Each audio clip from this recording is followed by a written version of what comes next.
Hey everyone, let's get started.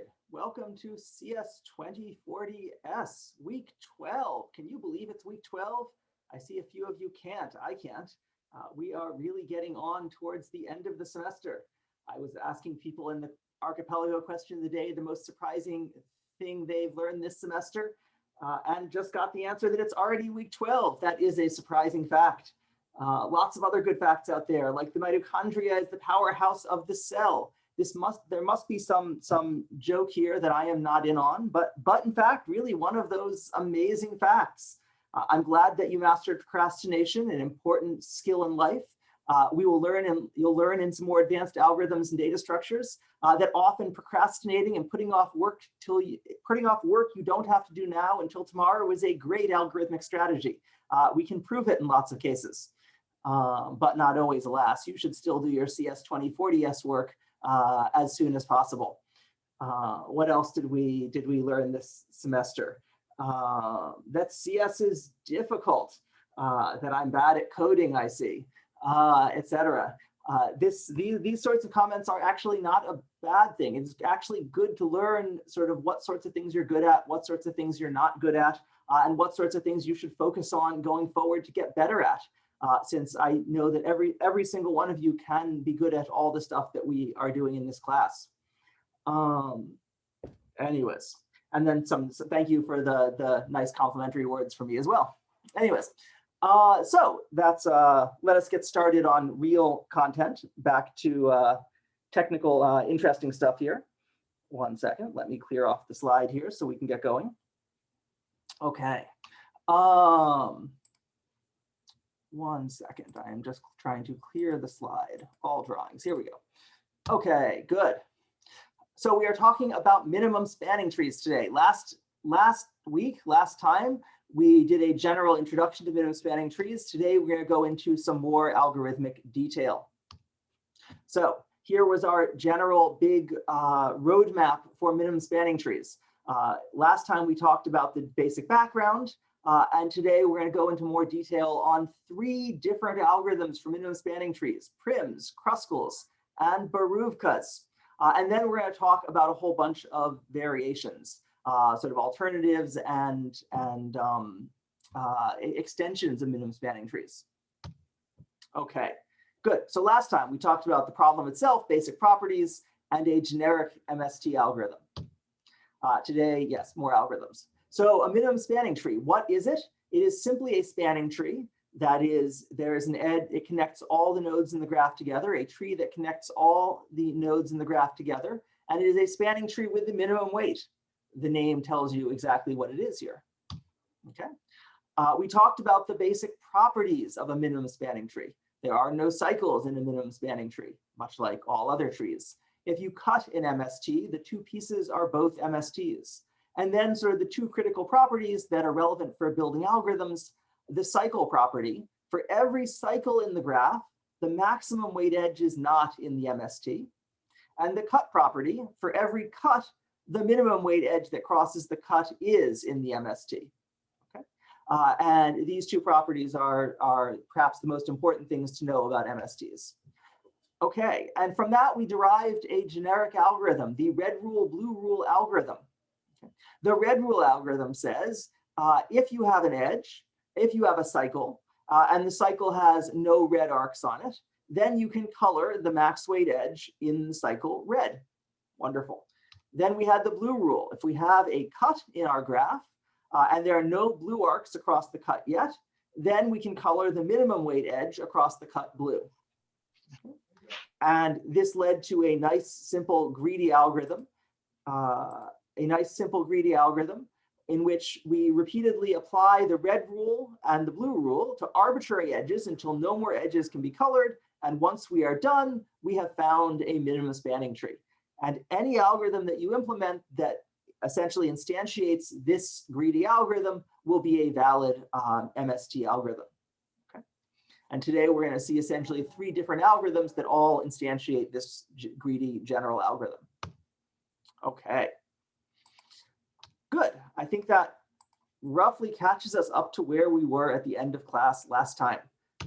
So let us go forward. The first algorithm we're going to talk about, algorithm number 1, Prim's algorithm, first invented, as far as I can tell, by Jarnik in 1930, then invented by Dijkstra in 1957, then invented by Prim in 1959.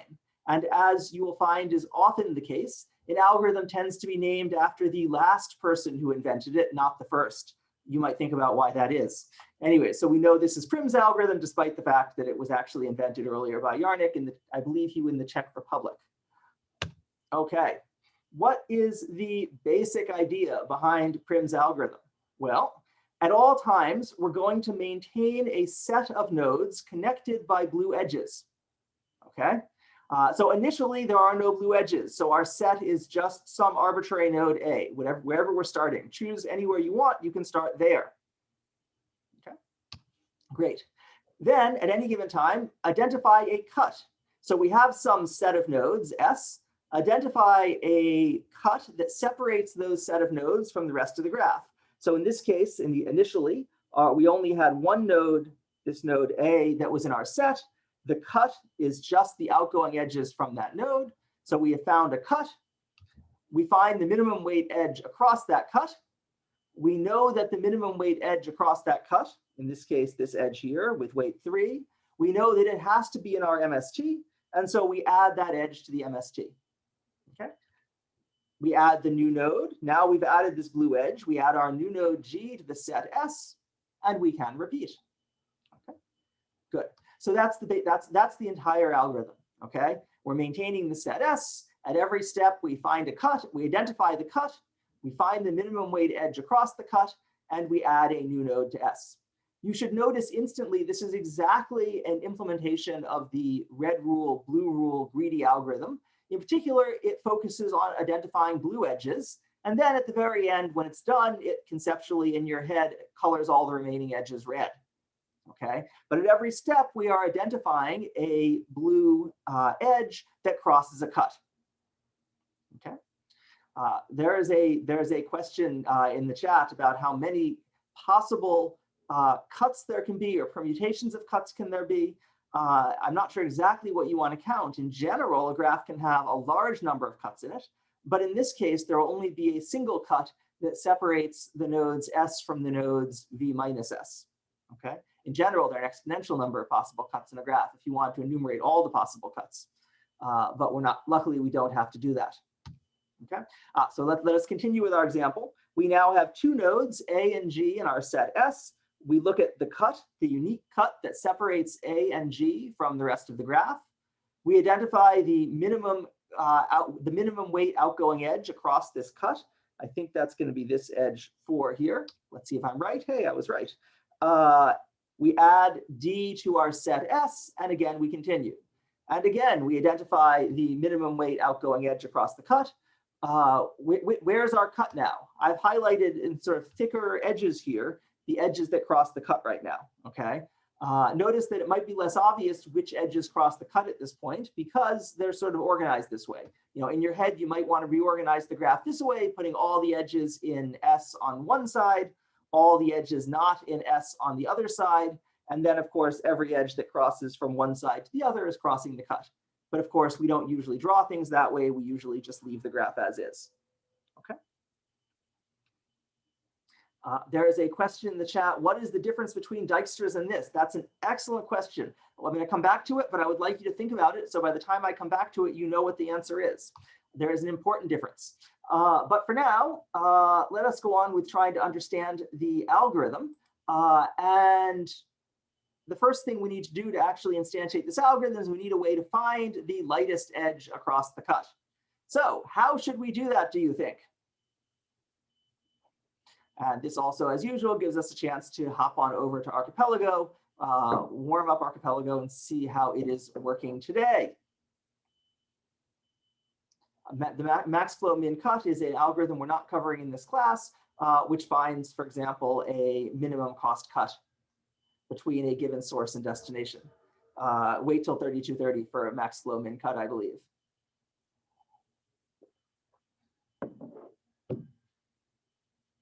Okay, so this is just a warm-up question. I'm only going to give you another 5 seconds to answer it. 5, 4, 3, 2, 1. We are done. And the answer here is a priority queue. We are maintaining the set of edges. We want to find the lightest one. Priority queue is great for that. So let us look at some pseudocode or some pseudo Java code for what this might look like. So first, we have our priority queue. Here's our priority queue. And we're actually going to store a set of nodes in our priority queue, much like Dijkstra. Okay, so we're going to start out by putting all the nodes in our priority queue initialized to infinity. The priority here represents the smallest edge that leads to that node from our set S that we're maintaining. So initially, there's no edge from our set to these nodes, so everything starts out in infinity, except of course the source, our start node. Our start node is distance 0 from the set S, i.e. itself. Okay. Then we need our set S. Here is our set S. Let's just maintain this as a hash set. Why not? This is just some arbitrary set, doesn't matter. And okay, we want to begin by putting our start node in the set S, leave everything else outside the set S, done. Okay. And finally, I have the bottom here, I'm a hash table for maintaining the MST edges as we build them. In particular, this is going to keep track of the parent edges in our tree. Okay, so at the end, if we want to go back and find all the edges, we can do it. Great. Now, here is the main part of the algorithm. By now, this should look, the general structure here should look familiar. So again, we're going to go through our priority queue and just keep extracting the minimum thing from the priority queue until it is empty. Okay. So we're going to find the node that has the minimum value. I claim what we found here is the minimum outgoing edge from our set S. Okay, this is going to return the minimum outgoing edge from our set because for every node, we're storing the minimum weight incoming edge from the set S. Okay, great. Once we have found the node with the minimum weight edge from the set S, we add that node to S. That's good. Okay. And then we have to update our priority queue. We have to update all the outgoing edges. So we iterate through all the outgoing edges. We get the other node on the other side of this edge. To edge VW, we have to get the other side. If the other side is not already an S, so if this is not part of the same connected component, then we want to do the decrease key and set the parent edge. Okay. Notice that for the sake of concision here, I'm assuming that decrease key doesn't do anything if the new weight is larger than the old weight. If I try to decrease something to something larger, I'm pretending this is a no up. Some priority queues will have this behavior, some will not. You should generally not assume this behavior, but it saves me a couple lines on the slide. Okay. If this new node is not in our set S, we do a decrease key to update its minimum weight to this new weight W, and potentially add it to add the parent edge. Okay, great. That's it. Let's do a run through of this algorithm now. So we start off with, so on the right here is our priority queue. We start off with just the node D in our set. I'm going to color those nodes purple, leave the rest gray. Okay, I'm not going to put the infinite weight nodes in our priority queue because that just fills up space. First thing we do, we take out the smallest item from the priority queue. We look at all the outgoing edges and we do a decrease key on G, H, E, and F, right? We decrease this one to H, decrease this one to 9, this one to 4, this one to 16, and this one to 20, okay? All of them go into our priority queue.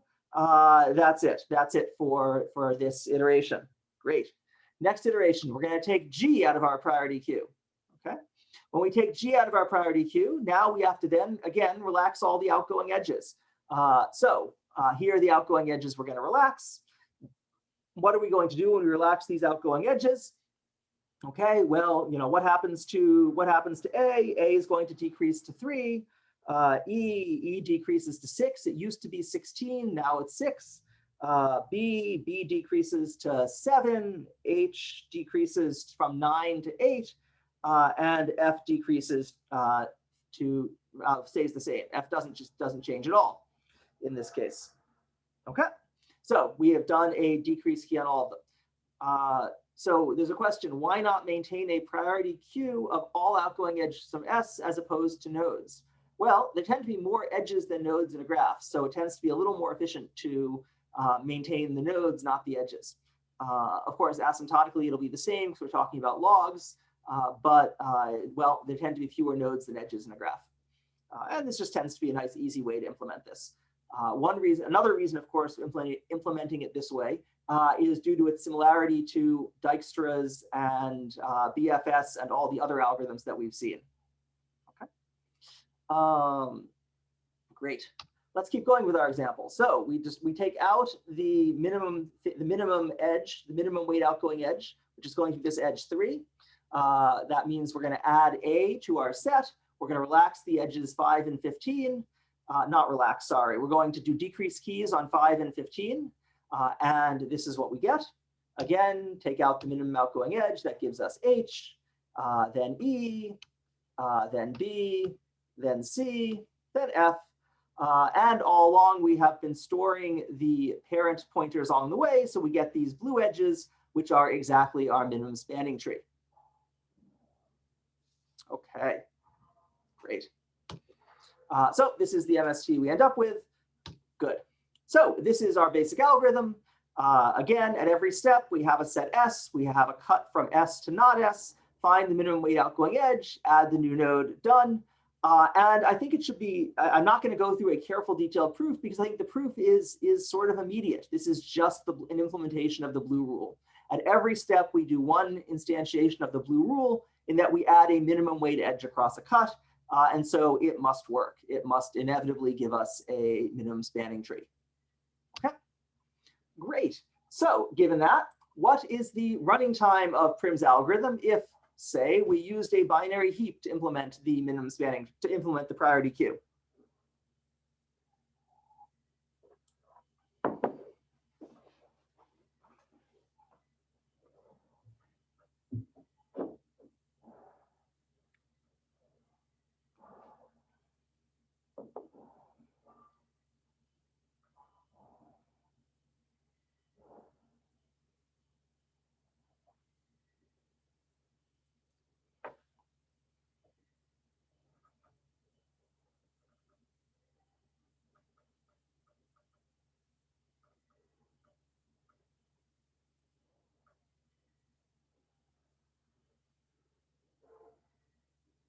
Okay, a couple more seconds. 3, 2, 1, done.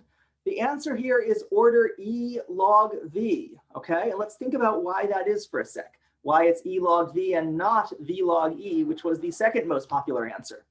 So let's look back at the algorithm and think what's happening here. Well, there are sort of two key things that are happening. For each vertex, we are adding it and removing it from the priority queue once. In fact, it gets added at the very beginning. It stays in the priority queue until at some point it gets removed. Okay, so there's some order V log V cost for adding and removing nodes from the priority queue. Each edge does a decreased key. For each edge, in particular, we are doing one decreased key. Okay, again, each decreased key is going to cost log V because there are at most V things in our priority queue. And so the whole cost is order E log V. But the important thing to realize is that we have to do this once for every edge in the graph. Every edge is going to have a decreased key done on it at some point in time, or in the worst case, it might. Okay, so order E log V. Now, of course, if your priority queue was bigger, then this log term might be larger, right? There's this log V term. And if there are more things in the priority queue, it would cost more. So for example, if you had all the edges in your priority queue, it would be E log E. But of course, E is at most V squared, so log of E and log of V are asymptotically the same, even if they're different in terms of constant factors. Okay. So again, there's a question in the chat, doesn't the priority queue contain the edges, not the vertices? In the implementation I just gave, it contains the vertices. We are putting, if you go back to the pseudocode we have here, whoop, I just want to be clear about this. We are putting all of the vertices in the priority queue. And then when we take that vertex out of the priority queue, look at all of its outgoing edges and then update the neighboring vertices. Okay, so it's just a nice, simple, clean way of implementing this idea. Okay, so yes, the edge, again, responding to a comment in the chat, the edge version would be E log E, but of course, log of E equals order log v, right? Because E is going to be less than or equal to V squared in a connected graph. Okay, good. Great. Okay, good. So here we are. So someone commented on earlier in the chat that basically Prim's algorithm and Dijkstra's algorithm look remarkably the same, right? They are both maintaining a set of visited nodes. In Dijkstra's algorithm, we had some explicit visited set. In Prim's algorithm, I had this set S, which I maintained as a hash set. But either way, we're just maintaining a set of visited nodes. We are greedily growing the set of visited nodes at every iteration. In every iteration, we take one thing out of a priority queue, okay? Whatever's in the priority queue, we take out the smallest thing. We relax the outgoing edges in the case of Dijkstra. In Prim's algorithm, we just do a decrease key on the outgoing edges, okay? And that's it, and then we're done. Okay? Now, if you notice, there's one key difference, of course, which is what is the value we're actually maintaining? In Dijkstra's algorithm, we're maintaining an estimate. We're maintaining an estimated distance, right? For every node, we're maintaining an estimate of the shortest path to that node, okay? When we do a decrease key, we are decreasing our estimate. The thing stored in the priority queue is our estimate, okay? It's an estimated shortest path distance. Over in Prim's algorithm, the thing we're storing in the priority queue is not an estimate of distance. The thing we're storing in the priority queue is the minimum edge weight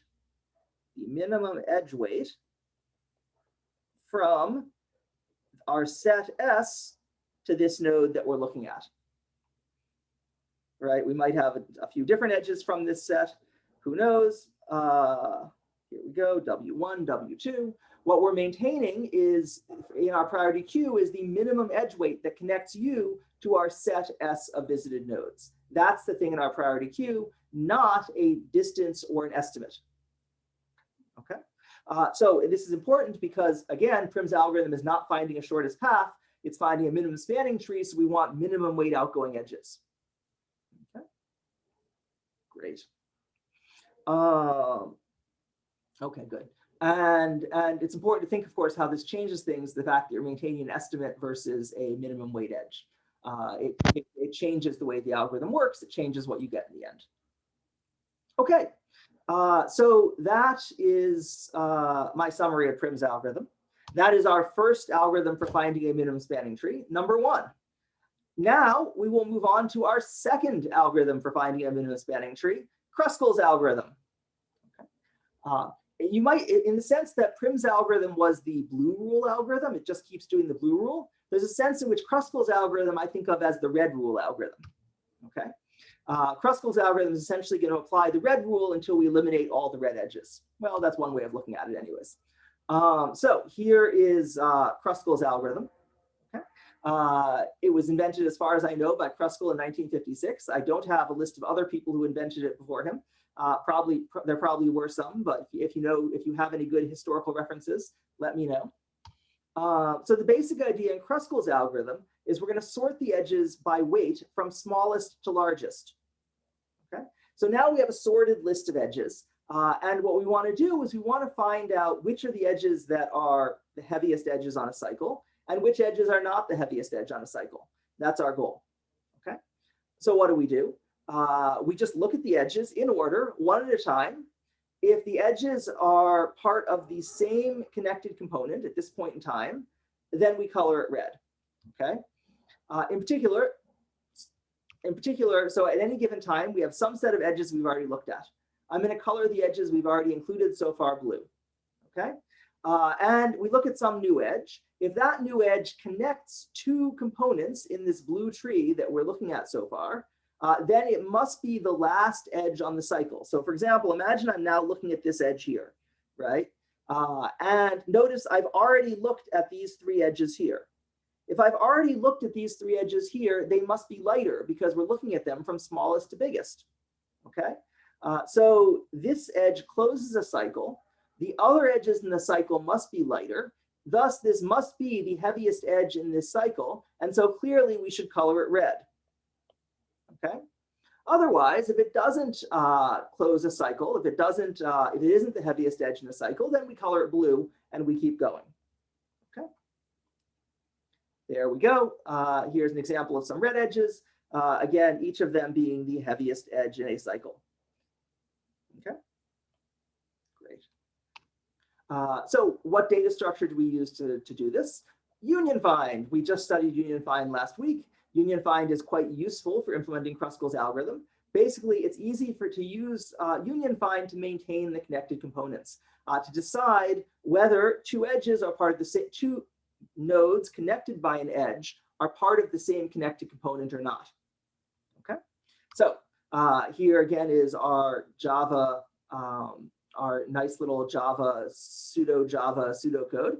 The first step, the key step here is we sort our edges from smallest to largest. We need a sorted set of edges. Okay, we're going to maintain the set of edges that we found. We have a union find data structure. So far, so good. Okay, next, we're going to go iterate through all of our sorted edges from smallest to biggest. Okay, look at each edge. That's what we're doing here. Check, are these two edges part of the same connected component? Union find's telling us that, right? Check with union find, hey, are these part of the same connected component? If they are not part of the same connected component, wonderful, we want this edge. They're not part of the same connected component. We should add this edge to our set of MST edges, and then we should combine the two connected components together. Union them together, great. That is it, a remarkably simple algorithm, okay? Here is a running example. What do E1 and E2 do in my pseudocode? Sorry, these are just getting the two endpoints for the edge. I needed some notation for saying, given an edge, give me endpoint 1 and endpoint 2. Okay. Okay, here's our example. On the right here, I have our sorted list of edges. We're going to go through this sorted list from the top to the bottom and see if we should add each edge to our MST. So we start out with edge number 1. This edge has weight 1. Clearly, it does not close a cycle. It connects two disconnected things. So we add this edge to our MST. Great. Second edge, CF, that does not, something is not right here. In my, what I wrote here and I wrote here doesn't look the same. But either way, I am looking at the second edge. This edge has weight 2. Okay. Clearly, this edge connects two disconnected things. So we add it to our MST. Third edge, AG, okay, great. Edge of weight 3 clearly doesn't close any cycles, so we add it to our MST. Edge of weight 4, still no cycles, add it to our MST. 5, still no cycles, add it to our MST. 6, cycle, no, still no cycles, add it to our MST. 7, look, 7 closes a cycle, right? Edge 7 closes a cycle. It's the first edge that we've seen that closes a cycle. We color it red. It is not part of our MST. Okay. Edge 8 also closes a cycle. It is also the heaviest edge on some cycle, so we do not add it to our MST. Edge 9, again, closes a cycle. Clearly, it is, the cycle it's closing, notice, is this one here, right? The cycle doesn't include that red edge. It includes these edges here we've already added. It closes that cycle. It's the heaviest edge on the cycle, so not part of our MST. 10, what does 10 do? 10 does not close a cycle, so we add it to our MST. And all the rest, if you go through, you're going to discover each of them causes a cycle. Each is the heaviest edge on some cycle. Each one should not be part of our MST. So this is remarkably intuitive, right? That since we're looking at them in order, if we look at an edge, if it causes a cycle, it must be the heaviest edge on the cycle. If not, then it must be something we want in our MST. Okay, that is it. That is everything you need to know about the way Kruskal's algorithm works. Basically, you look at each edge. If the edge crosses a cut, we want to keep it. It must be the lightest edge across the cut. If it closes a cycle, it's a red edge, then we don't want it. Done. Okay, good. So what is the running time of Kruskal's algorithm on a connected graph?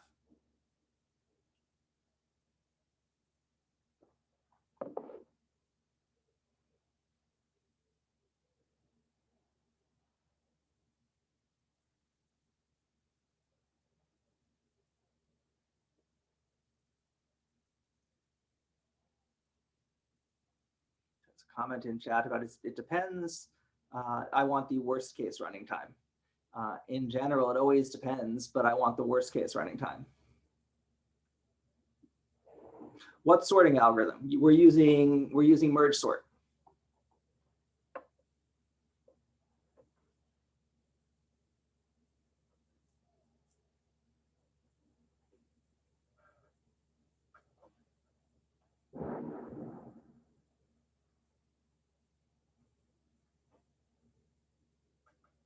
There's a question in chat about why aren't we using counting sort? Well, there are two reasons for that. First, we haven't talked about counting sort in this class, I don't think. Second of all, counting sort only works for integer values, while there's no particular reason you have to assume that your graph has integer weight values, integer valued weights, right? There's no particular reason your graph might not have all sorts of complicated weights involved. What is alpha again? Alpha was the function that was the inverse Ackermann function that came from union find.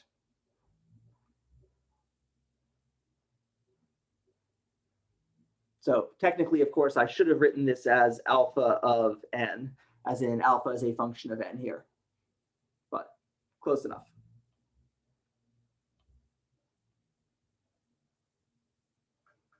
Okay, I will give everyone another 10 seconds to put in their answers.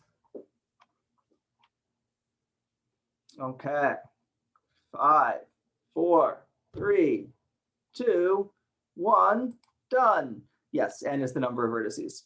So the answer here is order E log V, okay?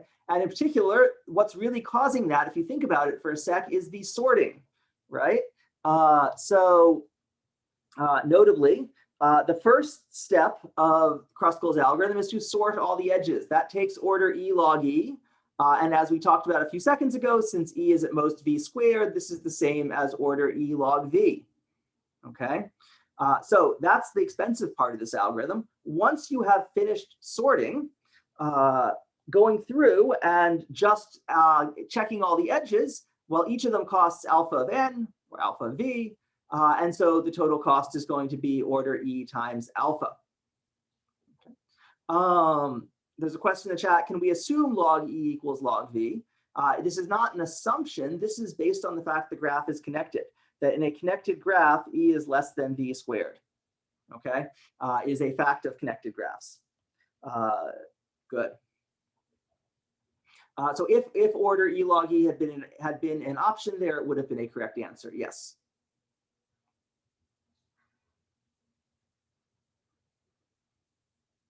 Okay, good. So that's Kruskal's algorithm. Let's see. Good. Okay. So we have another. So that's really all. Kruskal's algorithm is simple, nice, easy. That's all I have to say about it. Let us move on to our third minimum spanning tree algorithm, Boruvka's algorithm. Now you may say, why are we studying? Why do we need a third MST algorithm? Don't we have enough MST algorithms already? But no, I say we always need more. More algorithms is always better, right? But really, it's interesting because Prim's and Kruskal's algorithms are sort of the classic algorithms that have always been taught in CS classes for decades. But it turns out that more recently there have been some new requirements for MST algorithms. Increasingly, we want them to be parallelizable. We want them to be flexible. We want them to work in distributed systems. We want them to be fast in certain classes of good graphs, like planar graphs and so on. And as a result, it turns out they've gone back and people have gone back to before Prim's and Kruskal's algorithm and resurrected one of the earliest of the MST algorithms, Boruvka's algorithm. And it turns out this older algorithm is wonderfully useful for some modern applications. So today, a lot of the current MST algorithms are based on Boruvka's more than Prim's or Kruskal's. Okay, so Boruvka's algorithm, it was invented by Otakar Boruvka in 1926 to improve the electrical network of Moravia. Okay, it's based on, again, a very simple generic algorithm which involves repeatedly adding all the obvious blue edges. Moravia is in the Czech Republic. Okay, it is a very simple and very flexible algorithm, and this is why variants of it are used a lot today. And so it's quite interesting. Okay, let's see how Boruvka's algorithm works. The basic key idea behind Boruvka's algorithm is to start out and say, let's add all the edges which are obviously, clearly, necessarily in the MST. If we can find the edges that have to be in the MST, then we can add them. So you pause and you think for a few seconds, you remember the properties of your MST. And if you think about it for a sec, one of the things you remember is that for an MST, the minimum adjacent edge to every node has to be in our minimum spanning tree, right? This is just a rule because for every node you look at, if you just look at the cut that separates that node from the rest of the graph, the minimum weight edge across that cut is part of our MST. So for every node, we can add the minimum weight adjacent edge. So let's do that. Step one, for every node, we're going to add the minimum weight adjacent edge to our MST. That's what we've done here so far. It's just a coincidence that happens to be the first 5 edges. It isn't necessarily the case. Just happens to be in this example. So now we've actually made a lot of progress. We've added at least n over 2 edges, right? You know, some nodes like these two, they both add the same adjacent edge, right? That's why it's n over 2. For every edge you add, there might be 2 different endpoints that both add the same edge. But even so, we've already built half of our MST. We are halfway there in one step simply by adding the smallest adjacent edge to every node. That was easy enough. So now what do? Are there any more obvious edges that we can add? Well, once we've added these edges, we now have 3 connected components. Okay. So let's do the same thing. We have at most n over 2 connected components. For each of these connected components, let's find the minimum weight adjacent edge and add that. Okay, so for every connected component, we add the minimum weight outgoing edge. In that case, that's these 2 edges here. Okay. The minimum weight adjacent edge to a component has to be in the MST, so we can add it for free. Do the proper merging of components and repeat. Okay. So this is the basic way that the Boruvka algorithm works. It operates in what are called Boruvka steps. Okay. For each Boruvka step, for each connected component, we search for the minimum weight outgoing edge. Okay. We then add those edges once we found them. Okay. And then we merge the connected components together. And then we continue. Okay. Great. There's a question in the chat that says, what if in the first step there is a cycle? So that's a great question. So let's imagine that everyone adds their minimum weight adjacent edge and there's a cycle. So for example, A has this edge 2 as its minimum weight adjacent edge. G has 3. D has H. Sort of hard to get a cycle here, right? And in particular, if there were a cycle, that would mean that you had these 2 edges, one of which is going to be less than the other. So how did we end up adding both of them? Okay. So the point is that if you think about it a little bit, you'll realize that if everyone adds their minimum weight adjacent edge, you cannot get a cycle. Okay.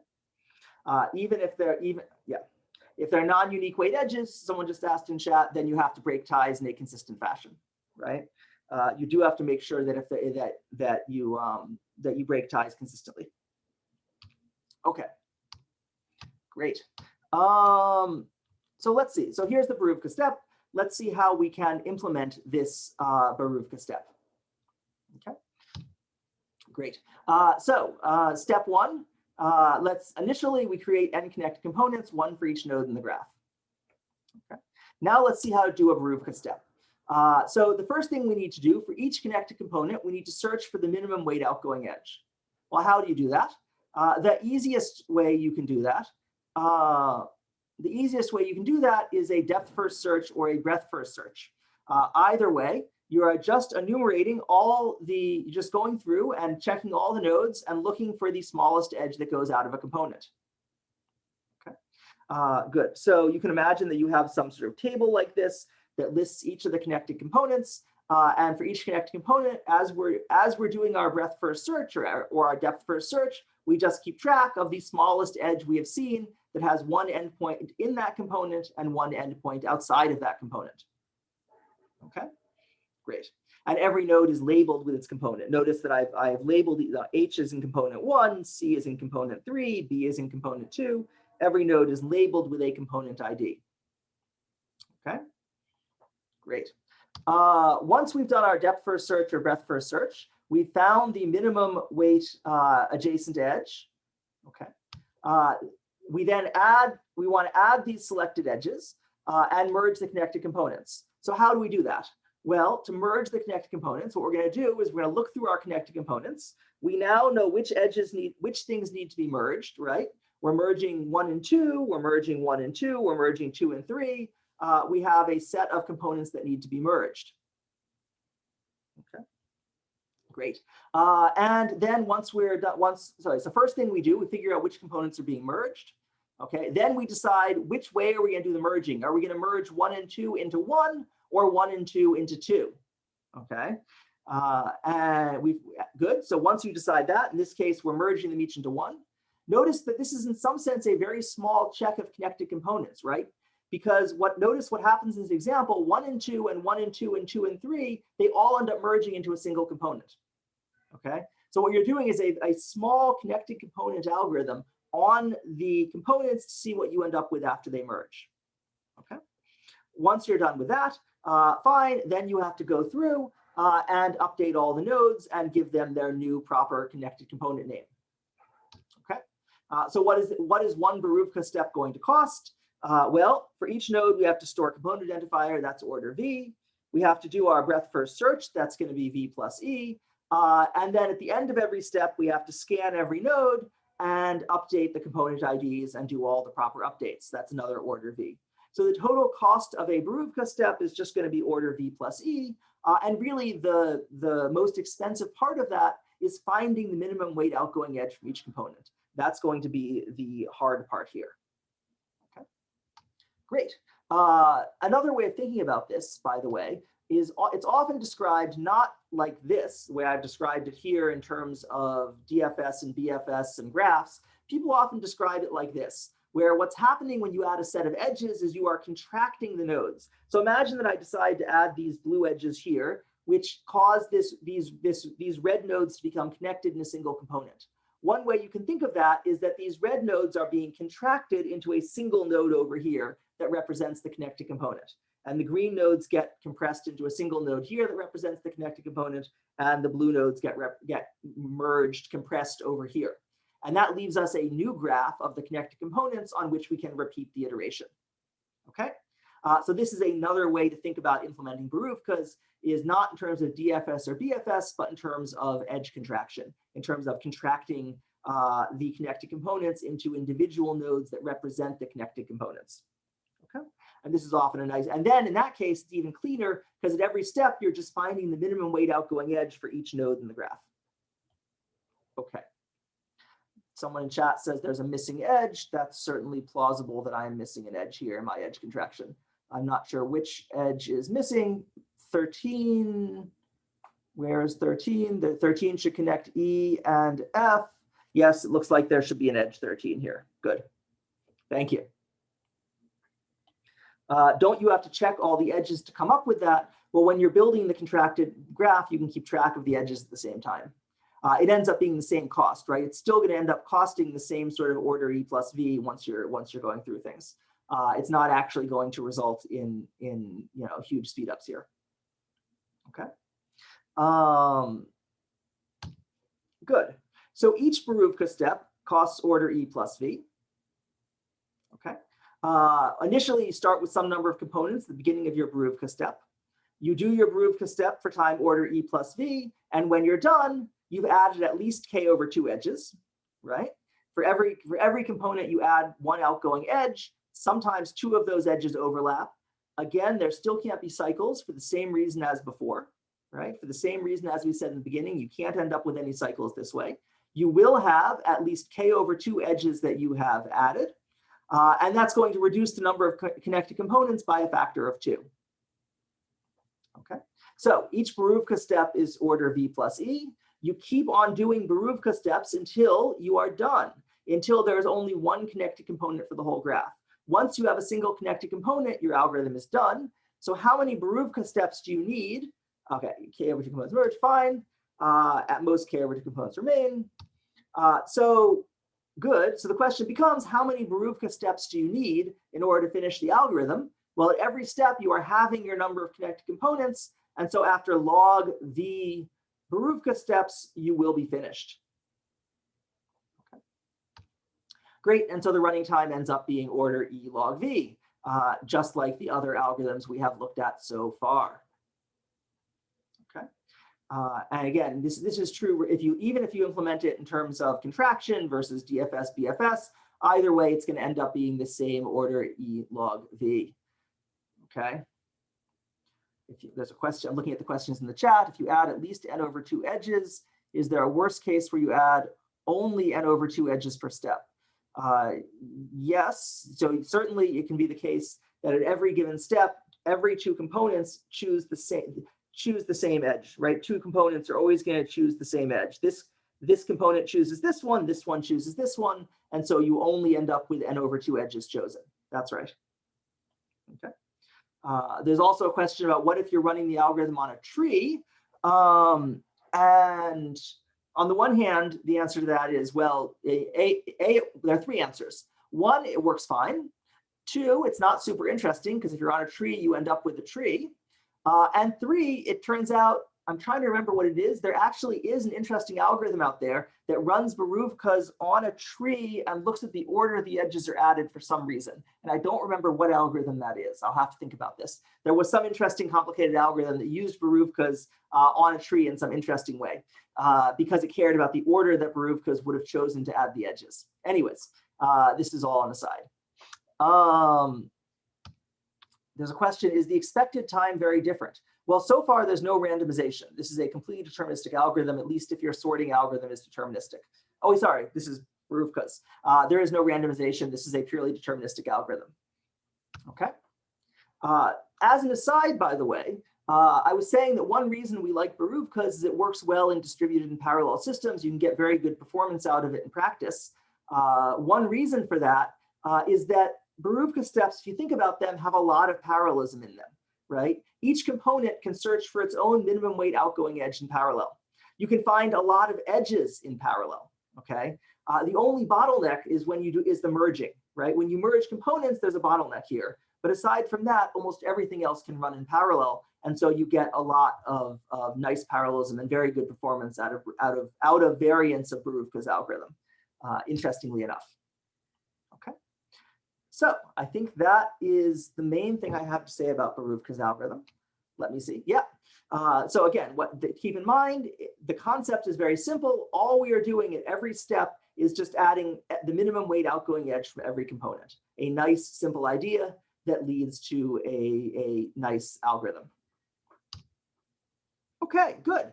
I think that brings us to the halfway point in class, or a little bit past. We have talked about 3 different minimum spanning tree algorithms. Now is a great time to take our 5-minute break. And we will begin again with some variations and extensions on minimum spanning tree. And that will be that. So 5-minute break, and then we will come back.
Okay, let us get started again.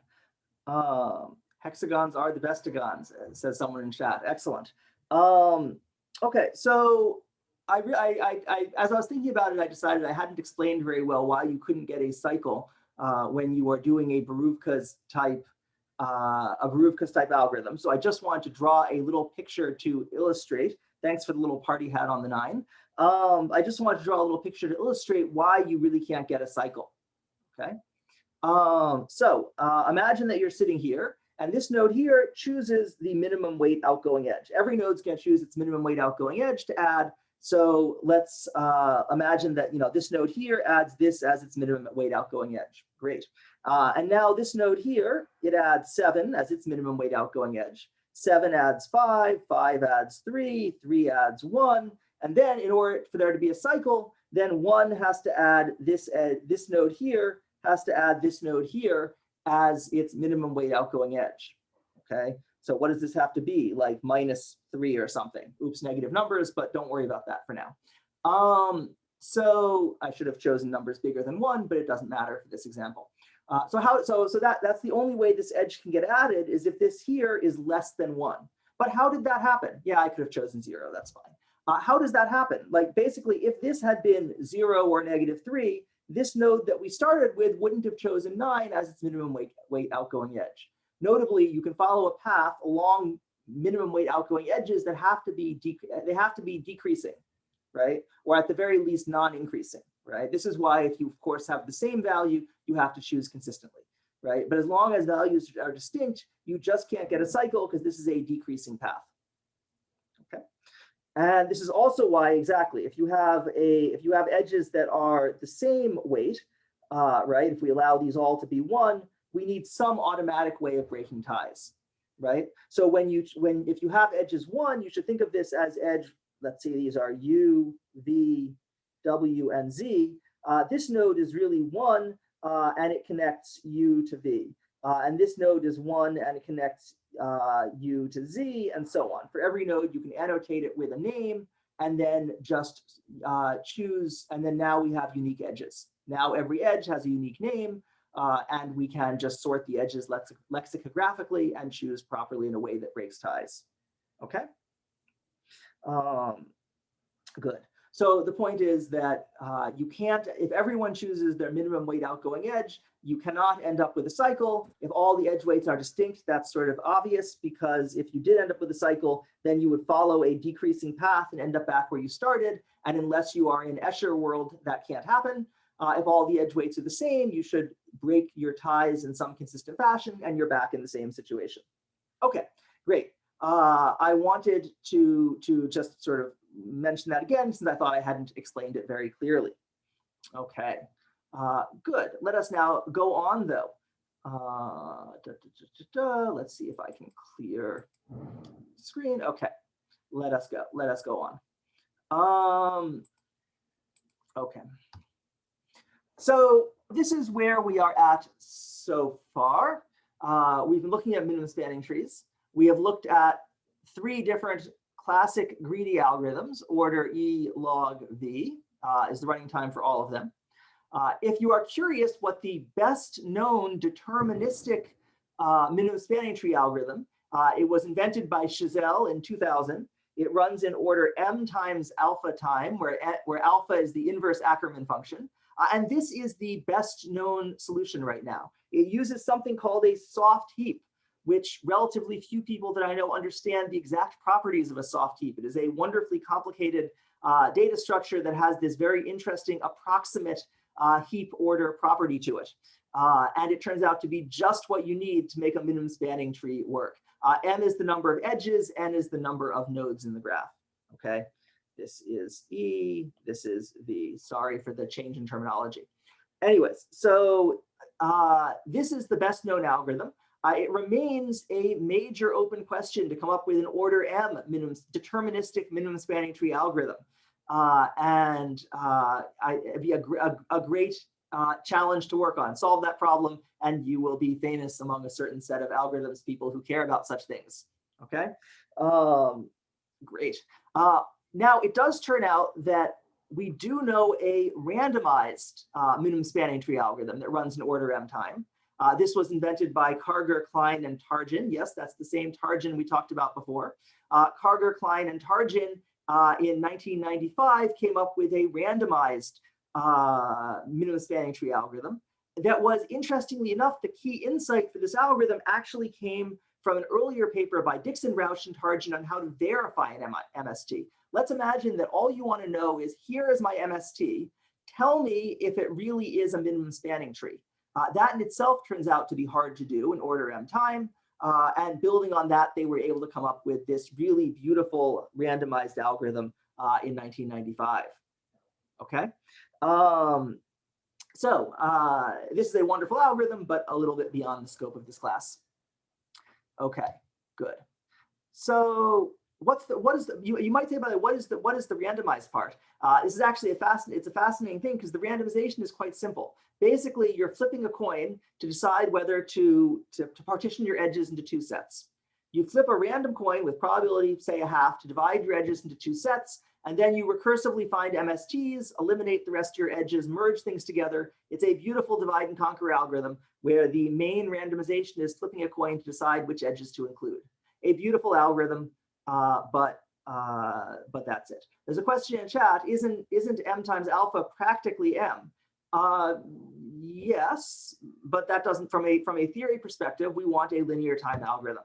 The other thing I should comment on, by the way, is this Chazelle's M times alpha algorithm. I'm not sure it has ever been implemented. And I suspect if you did implement it, it would not work very well. As in, it is a theoretical interest, but not practical interest. So an order M linear time algorithm would actually be interesting in and of itself. Probably faster than any existing, well, depending on how you did it. Anyways, yeah. Okay, so how can it be a working algorithm if no one's ever made it work? It's an algorithm. You can write the algorithm down. You can prove properties of it. You don't need to write Java code to design an algorithm. It is more than just some random thoughts in Chazelle's head. It is actually a beautiful algorithm. But anyways, that's for another day. We need to go on for now. Okay, let's go on and think about some variations of minimum spanning trees. So here's the first sort of simple question to ask. What if all the edges have the same weight? Imagine I give you a graph, all the edges have the same weight. I want to find an MST. How fast can you find an MST?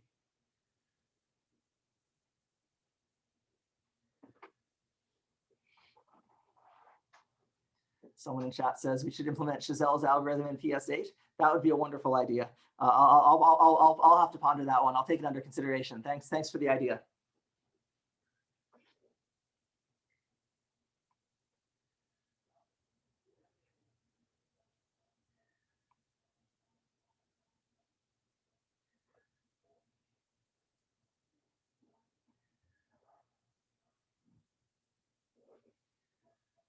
Okay, so everyone's figured out how fast their favorite fastest MST algorithm for finding an MST in a connected undirected weighted graph where all the edges have the exact same weight.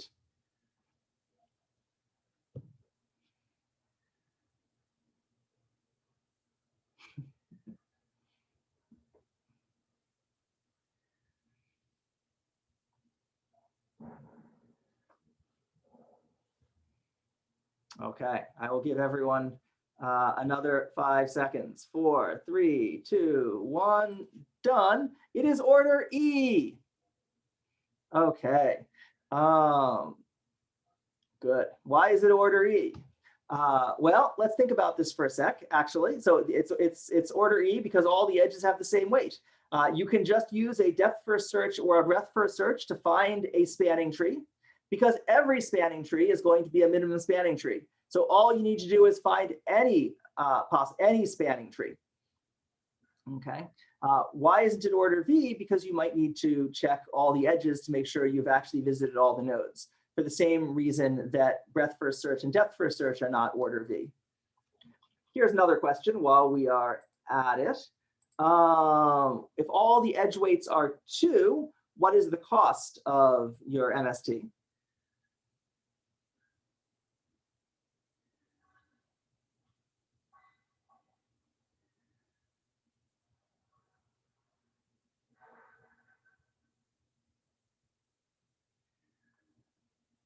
There's a question in the chat, isn't the spanning tree unique? So when all the edge weights were unique, then the minimum spanning tree was unique. But for the purpose of this question, we're looking at graphs where all the edge weights are the same. And in that case, it is no longer unique. If all the edge weights are 2, for example, imagine a clique, then you'll be able to find a lot of different spanning trees. Okay, great. So we've all put in our answers for the cost of the MST. Let's go on. In this case, the cost is 2 times v minus 1. Okay. Why is it 2 times v minus 1? Well, because our spanning tree has v minus 1 edges in it.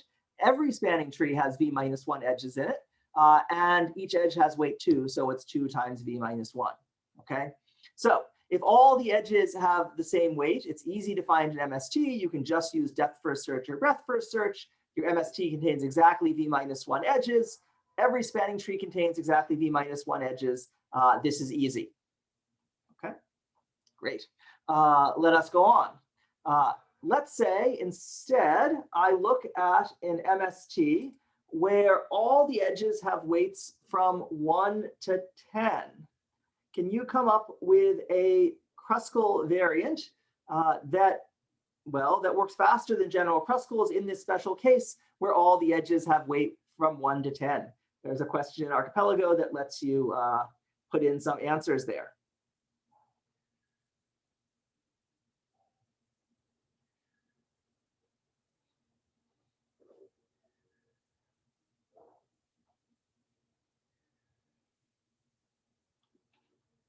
And I'll give you a couple of minutes to think about this. I think this is a nice question to think about for a few seconds.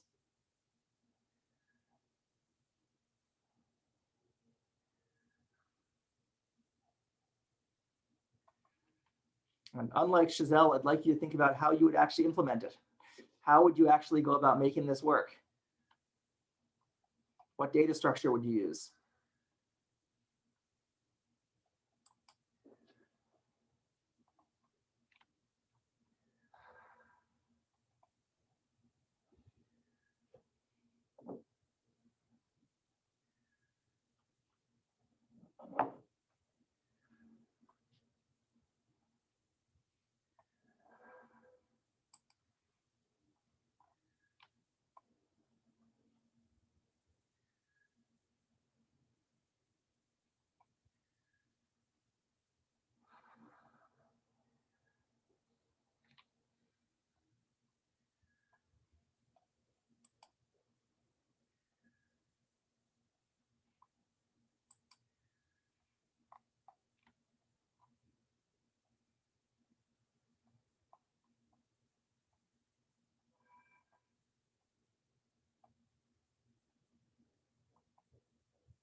So far, I see about half of you have answered. If you're one of the half that haven't answered, go put in a couple words. Go see if you can think about it. As I said, it's a good sort of question.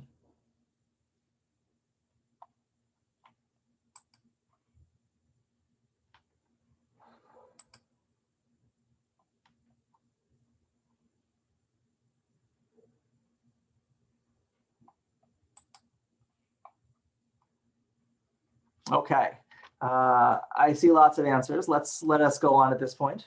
Hopefully, everyone has come up with something. I see a bunch of correct answers. Some confused people. The key idea, at least one possible idea, is we can speed up the sorting. Right? Kruskals is based on sorting. The first step in Kruskals is sorting. That's the slowest step in Kruskals. Always try to optimize the slowest step in your algorithm. And so maybe we can find a way to sort faster. Some people in their responses said counting sort. That's fine. This is essentially the same thing. Instead of running a sorting algorithm on all our edges, you can imagine that we just have an array of size 10, each of which stores a linked list of edges. And this gives us a very easy way to sort our edges, right? Every edge has a weight from 1 to 10. So just take the edge and put it in the proper linked list. And now immediately you have a nice sorted order of edges. So you basically have a linear time way of sorting all your edges. Now you can just iterate through all your edges and do it in order e times alpha time. Okay. Great. So I think I'm saying the same thing again. Use your array of size 10 to sort. Put all the edges in the linked lists in order E time. Iterate through all your edges. For each edge, check whether it should be added or not. Use union find to decide whether to add it or not. Union components, that's order alpha. And so the running time is order E times alpha. Okay, great. Good. How about prims? What if instead of Kruskals, you wanted to optimize prims for your minimum spanning tree where all the edges have weights 1 to 10? Again, now we don't need to sort. We're doing Prim's algorithm. But now I claim you could use your array of size 10 as a priority queue. Roughly the same idea, but now it's a priority queue. Basically, slot J is going to hold a linked list of nodes that have priority J at the moment, right? When I want to do a decreased key, all I have to do is extract a node from a linked list and move it to a new linked list. Okay. Now again, all of our priority queue operations have cost order 1 because we're working in an array of size 10. The fact that 10 is a constant is important here, of course. And so everything just works nicely. So what do you think the running time is that we end up with here in our Prim's algorithm using our linked list priority queue?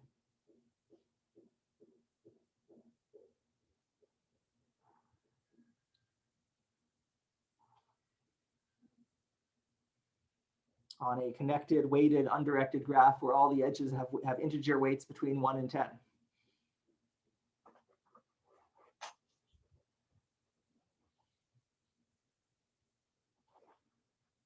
There's a question, isn't finding the element in the linked list still order n?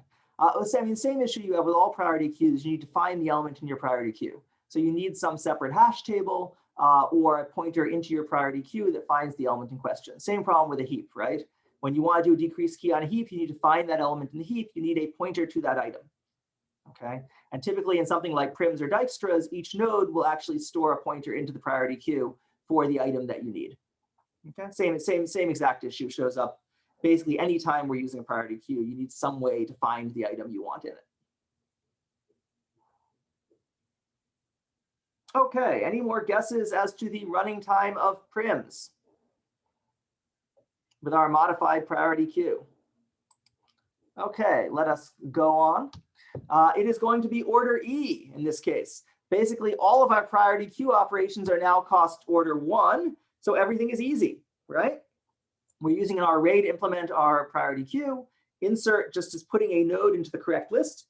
That's order 1. Remove is just taking the item from the linked list with the smallest priority. You have to be a little bit careful here, by the way, because every time you have to search for the minimum item, it might take a while. So you're going to want to keep a low watermark and make sure you're not spending a lot of time searching through your linked list. I guess it doesn't really matter. There are only 10 elements, at most 10 lookups to find the smallest priority item. So actually it doesn't matter. Okay, extract min removes from the minimum bucket, decrease key takes the item from the linked list it's in, moves it to the proper one. Everything is good. And so now inserting and removing is order V. You spent order E doing decrease keys. And so the whole cost is order E plus V. Okay, great. Here is a question to think about when you go home today, assuming you're not at home already. Why does this fail for Dijkstra's algorithm? Imagine trying to do the same thing with Dijkstra's algorithm. I'll leave that for you to think about.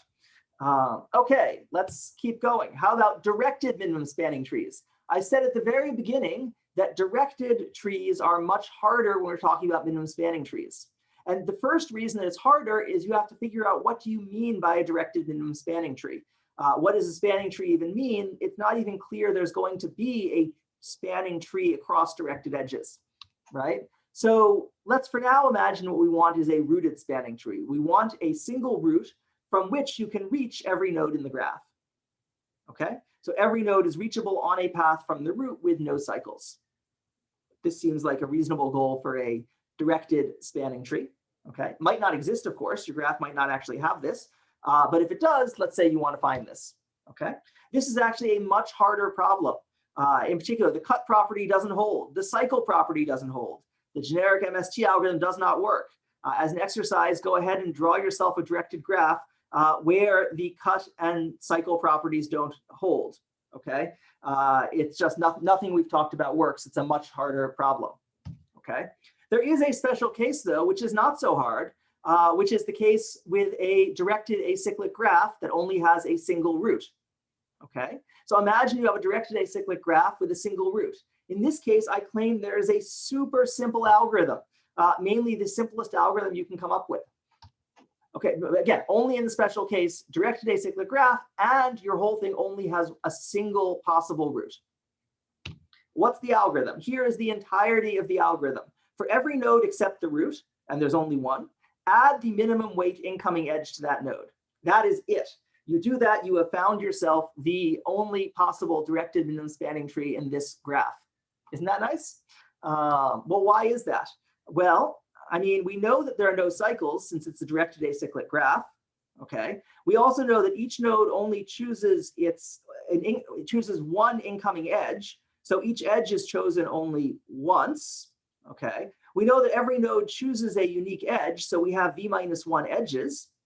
Okay. If we have v-1 edges and no cycles, it must be a tree. And so we've actually found a spanning tree. And it has to be the minimum spanning tree because every node needs to have at least one incoming edge. That's the rule. And you chose the smallest weight incoming edge, so you can't do any better than that. And so we automatically have the optimal directed minimum spanning tree, sort of like magic. Anyways, I thought that's sort of interesting given how hard the general problem is. Okay, wonderful. So this gives us an order E time. Again, only in this very special case though. Don't get confused and think you can use this in general. Okay, let's keep going. Let's look at a maximum spanning tree. What if instead of a minimum spanning tree, we want a maximum spanning tree? How would you do that? Well, here's a question to think about. What if I want to reweight my spanning tree? So let's say I go through my graph and I add a constant k to the weight of every single edge in the graph. What happens? How does that change the minimum spanning tree of the graph? How does that change the way my algorithm is going to work? What happens? So I'm just going through and adding k to the weight of every edge in the graph.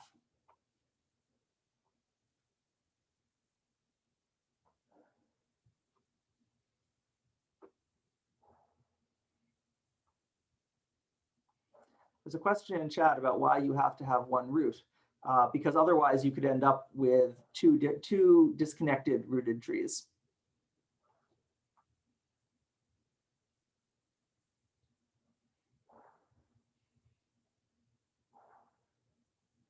You could end up essentially with two separate connected components, or something weird would happen.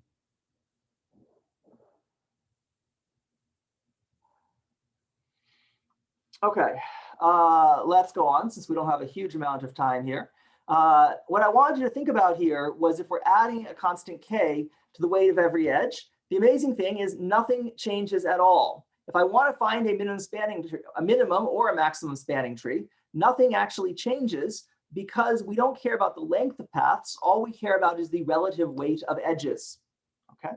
One way to think about that, at least in general, proof by my algorithm still works is not a great proof, but I think it does give some intuition here. Imagine that you were running Kruskal's algorithm, okay? And you're running Kruskal's algorithm and you've added the same value to all your weights. Well, if you think about it, Kruskal's algorithm doesn't change in the slightest. The ordering of the edges is the same weight. The ordering of the edges is exactly the same. Kruskal is going to consider the edges in the exact same order. Nothing actually changed with your execution of Kruskal's algorithm. You'll end up with exactly the same minimum spanning tree. Okay, so adding a value to all the edge weights doesn't affect the MST at all. If you think about it in terms of red rule, blue rule, what you'll realize is that adding values to all the edge weights doesn't change the execution of a red rule or blue rule at all, right? If something is the heaviest on a cycle, it's still the heaviest on a cycle. If something is the lightest across a cut, it is still the lightest across a cut. As long as these two rules are kept unchanged, your MST will not change at all. Okay, so you can certainly always go and reweight your spanning tree. If you want so this is very different from shortest paths. Okay, very different from Dijkstra's. If you're confused by that, go back and think about what would happen for Dijkstra's. So if I want to do an MST, so here's another question. What if I want to do a minimum spanning tree with negative weights? No problem.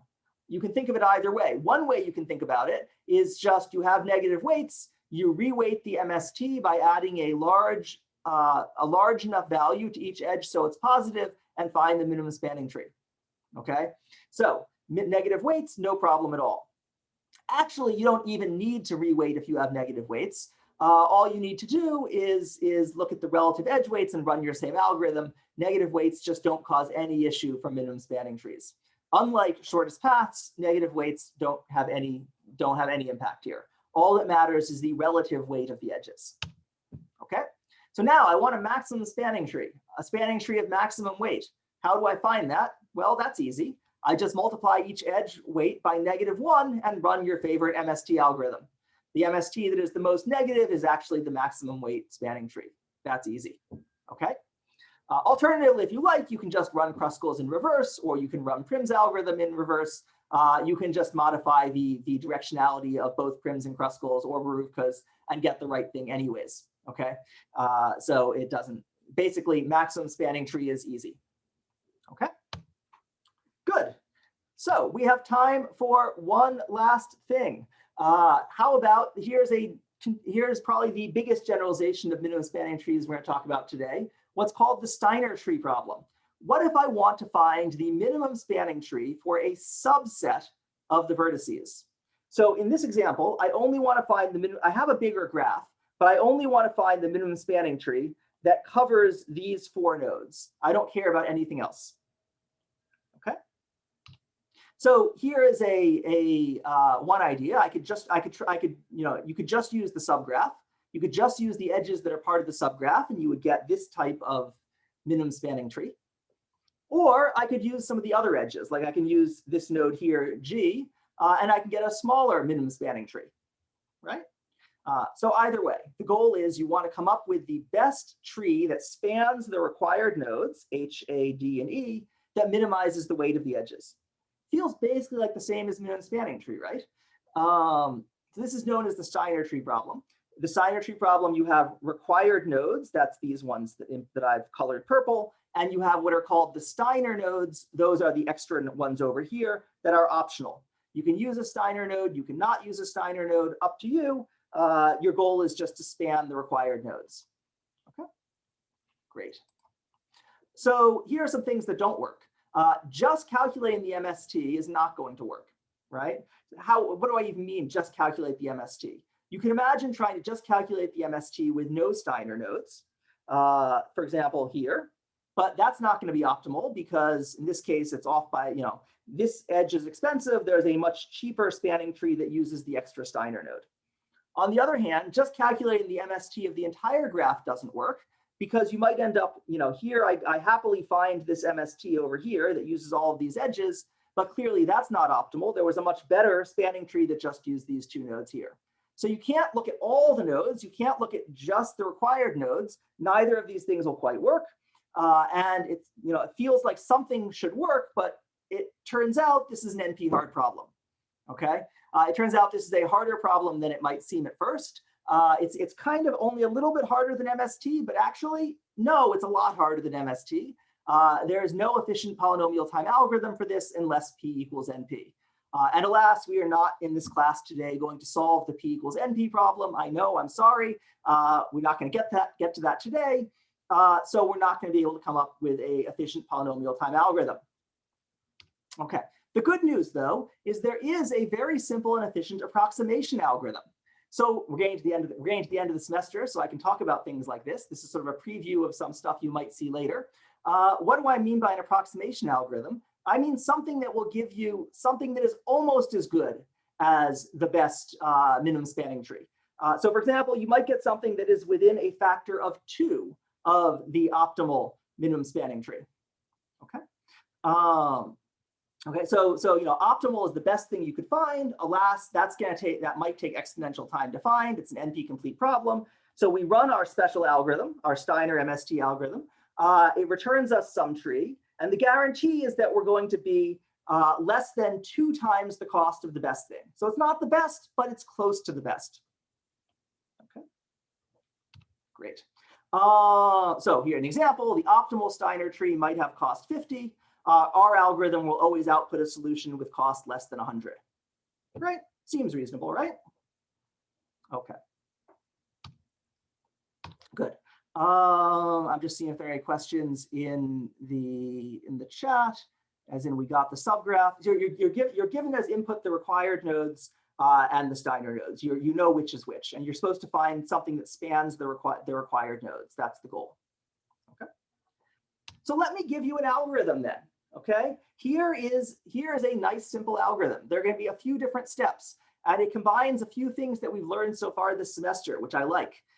So step 1, first we're going to find all the shortest paths from the required nodes. Okay. So for every pair of required vertices, let's find the shortest path that connects them.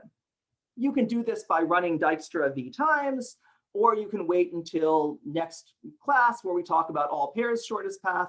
It doesn't matter. We're going to use whatever your favorite shortest path algorithm is to find the shortest paths between all the required nodes, not the Steiner vertices, just the required nodes. Let me give you an example for that. So here is step 1. Again, these purple nodes are the ones that are required. And what I've listed over here on the left is the length of the shortest path between every one of those pairs, right? So A to H has a shortest path of 2, D to E has a shortest path of 10, whereas here's the shortest path from D to E, for example. That's length 10. Notice the shortest path is on the underlying graph, not just the Steiner nodes, but the shortest in the whole graph.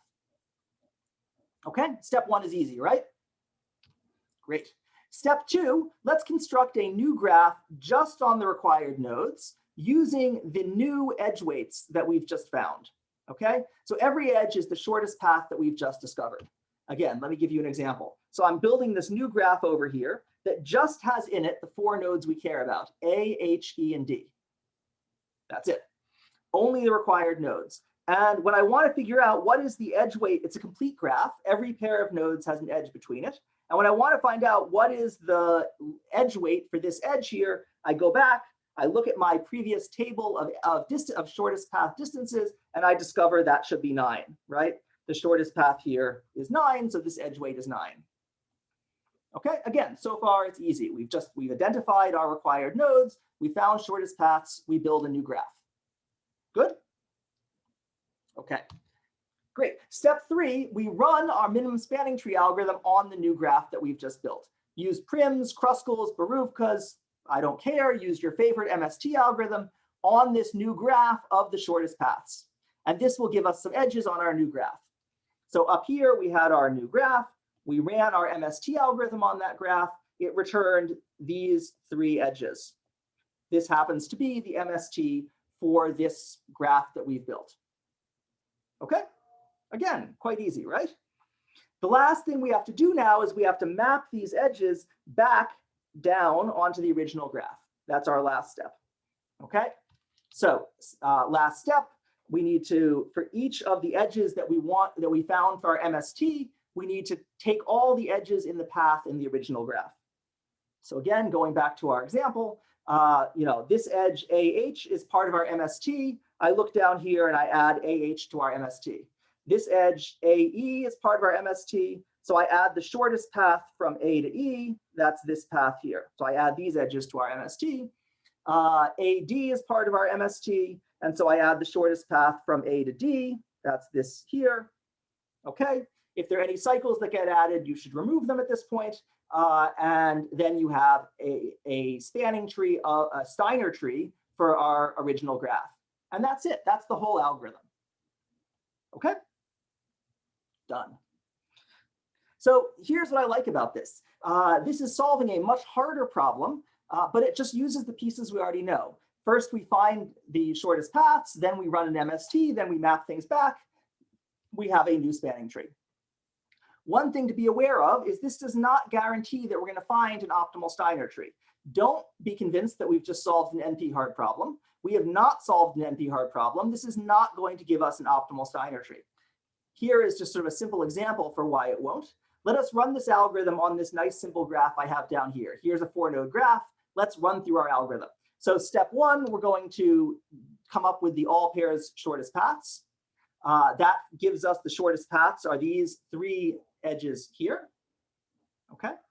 Then we find the MST on this graph up here on our shortest path graph. That gives us these two edges here. We map that back down to our original graph. That gives us these edges here. But alas, that is not actually the optimal Steiner tree. We would have been better off by taking these three edges here. That would have been a Steiner tree of 30. This graph had a Steiner tree of 38, had a cost of 38. Okay, so the algorithm that we've just presented is not an optimal Steiner tree algorithm. Q, we haven't solved an NP-hard problem. It is going to give us an approximate. Solution. Okay. Great. And of course, this one has a gap of 30 to 38. But as a challenge, you can try to come up with a bigger gap. This is not you can come up with worse examples than this. There's an interesting question: can we verify an optimal Steiner tree? And the answer has to be yes, because it's an NP-complete problem. Though it isn't entirely obvious to me as I say that how you would verify it. Let me think about that. Let me keep going for now. But there's a question in the chat: why is it bounded? I'm not sure what that question refers to. Why is what bounded? I mean, there's going to be some optimal Steiner tree. There are a finite number of spanning trees. You can go through all of them. There is an optimal solution. The only question is, can we find it? Okay, great. So let me try to give you some intuition then for why this algorithm works. Okay, so here's something of an argument for why this algorithm gives us an approximation. Okay, let's imagine, because we're theorists here looking at this from the outside, let's imagine that we have the optimal Steiner tree. Let's call that O. Okay, we're given the optimal Steiner tree, that's O. We run the algorithm that I just talked about, the Steiner MST algorithm, and that gives us T. Okay, so we have these two things in hand, and we want to compare them. We want to know, how does the cost of O compare to the cost of T? Okay, great. So to do that, let's try to simplify our lives a little bit. Let's construct a depth-first search on our tree. So we take our tree, here's our tree, and we just enumerate the nodes in depth-first search order. So first we look at this one, then this one, then this one, then back to this one, then this one, then back to this one, then up to here, then down to here, then back to here, and so on. In doing so, we're going to traverse each edge exactly twice. Okay, so we do this depth-first search, and the cost of these edges on our depth-first search is exactly twice the cost of optimal. So this is nice because now we just have a sequence, we have a path basically. We've reduced our tree into a path that is twice as expensive as the original tree. Okay, and so here's an example of that. Here we had, and we start at, you could start at H, and we do our H, A, D, A, E, A, H would be our depth-first search on this thing. Okay. Oh, or sorry, you want to do it on the original graph. Sorry, you want to do it over here on the original graph. So it would be H, A, G, D, G, E, G, A, H. Okay, good. Okay, so this is an example of what our depth-first search would look like. Okay, great. Now, and the cost of that is just the weight of all the edges. This is going to be exactly twice the weight, twice the cost of opt, twice the cost of O, because we've traversed every edge twice. Okay. Now let's skip the Steiner nodes, right? We only want to keep the required nodes. Let's skip the not required nodes. Okay. So we've just eliminated the G's here because the G's weren't required. So now we have a list of the required nodes. Okay. And again, the cost of this list is only going to be less than or equal to the cost of this list because we're going to take shortest paths. Okay. Sorry, let me come back to saying that again. We just have this ordering where we've skipped the Steiner nodes. And I want to look at this D prime in the context of our shortest path graph, right? So we have here this D prime. Okay. We constructed D prime by starting out in this graph, doing a depth-first search of the optimal thing, and then eliminating the Steiner nodes. That's going to give us some ordering of the nodes up here in our shortest path graph. Okay. And in particular, this is going to be whatever edges we get from this D prime are going to be a spanning subgraph of this shortest path graph, right? This HADEAH, we take all those edges, take HA, take AD, take DE, take EA, take AH, whatever, take each of those edges, we're going to necessarily end up with a spanning subgraph for the shortest path graph. Okay, great. And we know that the cost of traversing these shortest paths will be less than or equal to the cost of traversing the same thing in the original graph because they're shortest paths, right? Because each of these represent a shortest path, it's going to be less than or equal to the cost in the original graph. That's why we wanted shortest paths. We wanted shortest paths so that when we transferred it back down, we wouldn't be increasing the distance. Okay, great. So now we know the cost of D prime is less than or equal to the cost of D, which was our original thing in the original graph, which was equal to 2 times opt. We also know that D prime spans the shortest path graph. Okay. And so we can now look at the overall cost. The cost of T, this is the thing we found, is the cost of the MST in our shortest path graph is less than the cost of D prime is less than or equal to 2 times opt. Okay. Okay. So I know this is a little bit more involved than other things we've seen this semester. It is a little bit more of a chain of inequalities. This is a little bit more what real proofs look like. So far, in general, most of what we've seen this semester have been fairly relaxed proofs. This is a little bit more careful. But the point I want to make is that our goal of this whole thing is to show, to show this algorithm is a good approximation. We want to relate the cost of the optimal thing to the cost of the thing we found. And we did that by working backwards. We did that by starting with the optimal thing, right? We started with O, and we constructed something that we could compare with what our algorithm produced. So we started with O, and we did a whole bunch of manipulations that eventually produced, what did all these manipulations produce? They produced this thing D prime. They produced some subgraph, some connected subgraph of our shortest path graph. So start with optimal, do a bunch of confusing stuff that you can look at later. We end up with a subgraph of the shortest path graph. And we know exactly how this relates to optimal because we constructed this subgraph from optimal. Now we know that when we found the MST, we found the MST of this graph here. We know that our MST is going to be less than the cost of the thing that we constructed, which we know is less than the cost of 2 times optimal. So that's the sort of big picture sequence of events. And I think that's about all I'm going to say about it from an analysis perspective. I'll leave the analysis if you want to think about later. But the point I'll make is that the algorithm itself is not so complicated. While the analysis requires some thought, and I think is pretty neat, actually, this sort of working backwards trick is kind of an interesting trick to get these approximations. The big picture story, the algorithm itself uses exactly techniques that we already know how to do.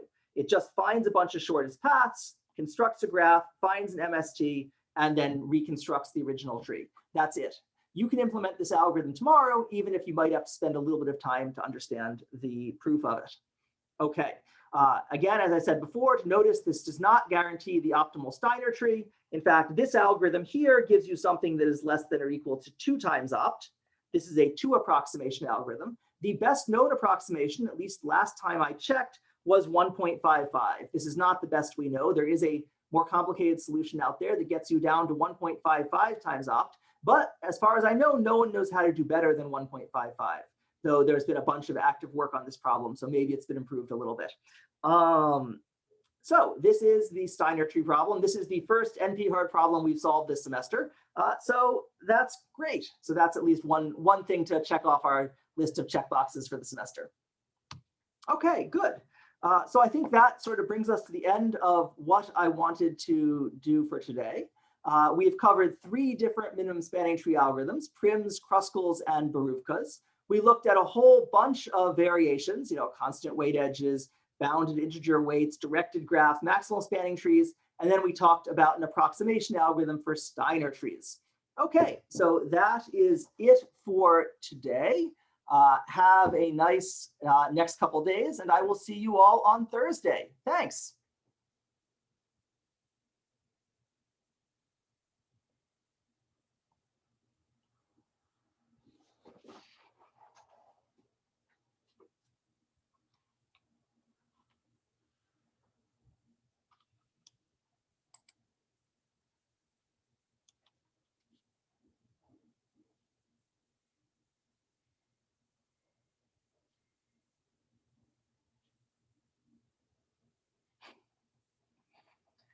I see a lot of excitement out there for problem set 8.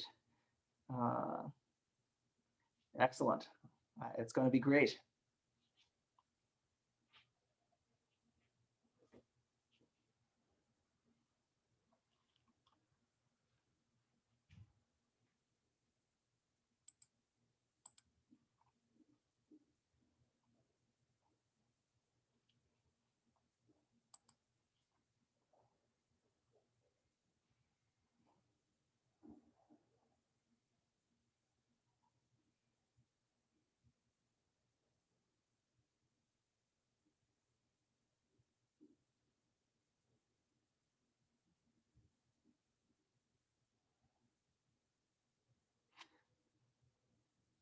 Okay, let's see. There's a couple questions here. What is the utility of Steiner trees? So Steiner trees are actually very useful for network design problems, right? Often in a network, you want to connect a certain set of things, right?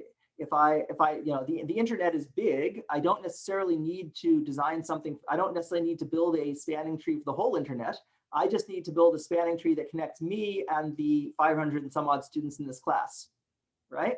I certainly don't need edges to everyone on the internet for that. I just want a spanning tree for a minimum spanning tree for the subset of students in this class. So it's a very natural network design question of trying to design something for a subset of your nodes. There's another question. Arbitrarily break ties if there are duplicate weights for an MST.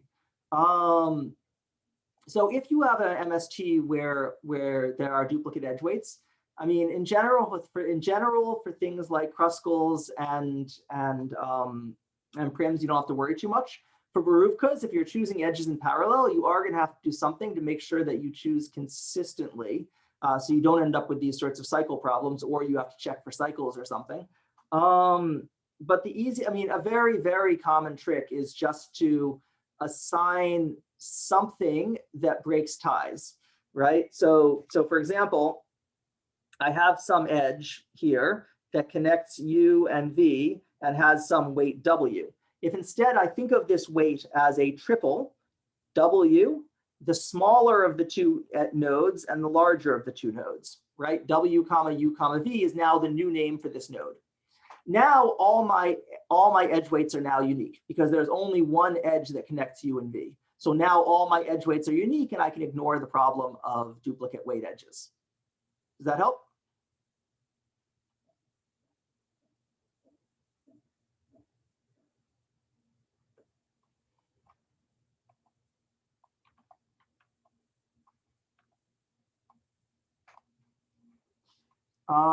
What is the meaning of consistency in this case? I mean, what I mean consistently is that if two different nodes are looking at the same edge, at the same edges, the algorithm should always agree. The algorithm should always decide the same thing when it compares two edge weights and decides which is less. So let's imagine that the algorithm looks at the same edge twice and it compares. Let's imagine the algorithm compares the edge weight for E1 and E2, and it does this at 2 different times in the algorithm. Every time it compares those two edge weights, it should come to the same answer. It shouldn't sometimes think that E1 is less than E2 and sometimes think that E1 is bigger than E2. That would be inconsistent. I keep seeing questions on examinable. I've already explained in this class that any question that says, is this examinable? The answer is yes. Okay, the answer is always yes. I wouldn't talk about things if I didn't think they were interesting or relevant. Let's see, what else is here? Can you go over the last part again? And I will do that in a sec. I'm just seeing if there are some shorter questions to answer first. Do we assume the vertices have a total order? Yeah, so certainly I'm assuming that the vertices have unique identifiers that let us order them in some useful way. If everything is totally unordered and incomparable, and we have no way of sorting anything, then you have to be a lot more careful. I mean, I think in this case, I think everything is still doable, but you're going to certainly have to be more careful. It's certainly easier if you assume your vertices at least have unique IDs associated with them. Okay, so let's go back to this analysis of Steiner MST. Do you want to specify a little bit what part you want me to go over or what you want me to say? Since if I just repeat myself, I'm not gonna help much. But if you be a little more specific, then I can hopefully explain things better.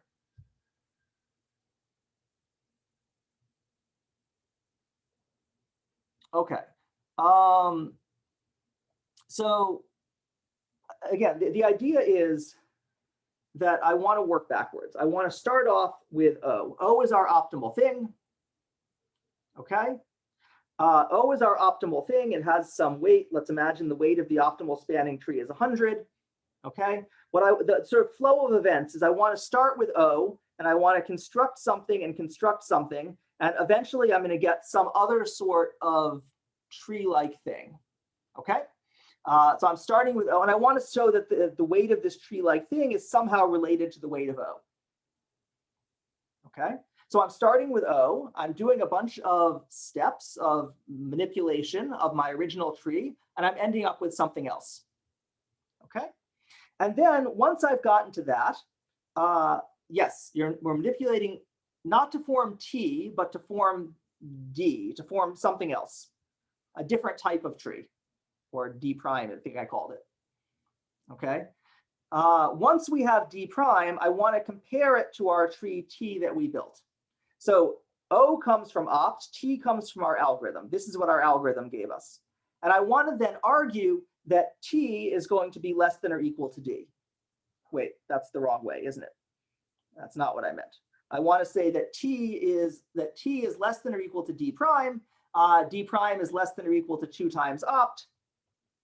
And so we're happy. Oops, O and O look too similar, don't they? There we go, 2 times opt. This is the big structure, okay? We want to start with O, produce D prime, and say that D prime is greater than or equal to T, and so we're happy we found a 2 approximation. Does that big picture make sense?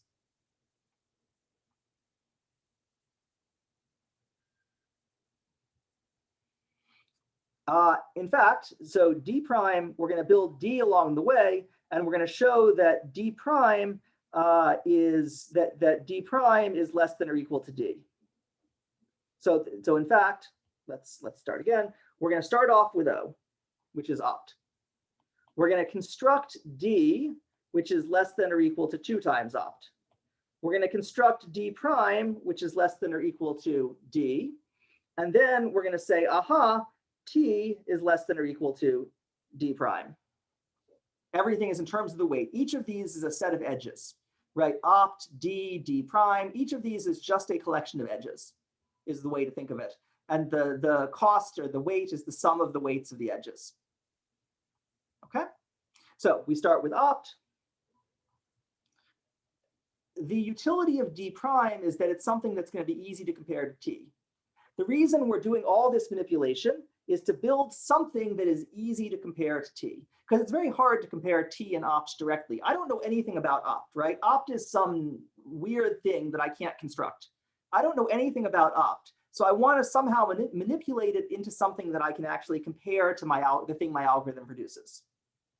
That's why we're constructing D prime. Okay. Great. So let's do that. Let's see how those steps go then. Or I'm trying to decide the best way. So the first thing we do, again, D and D prime are just a set of edges.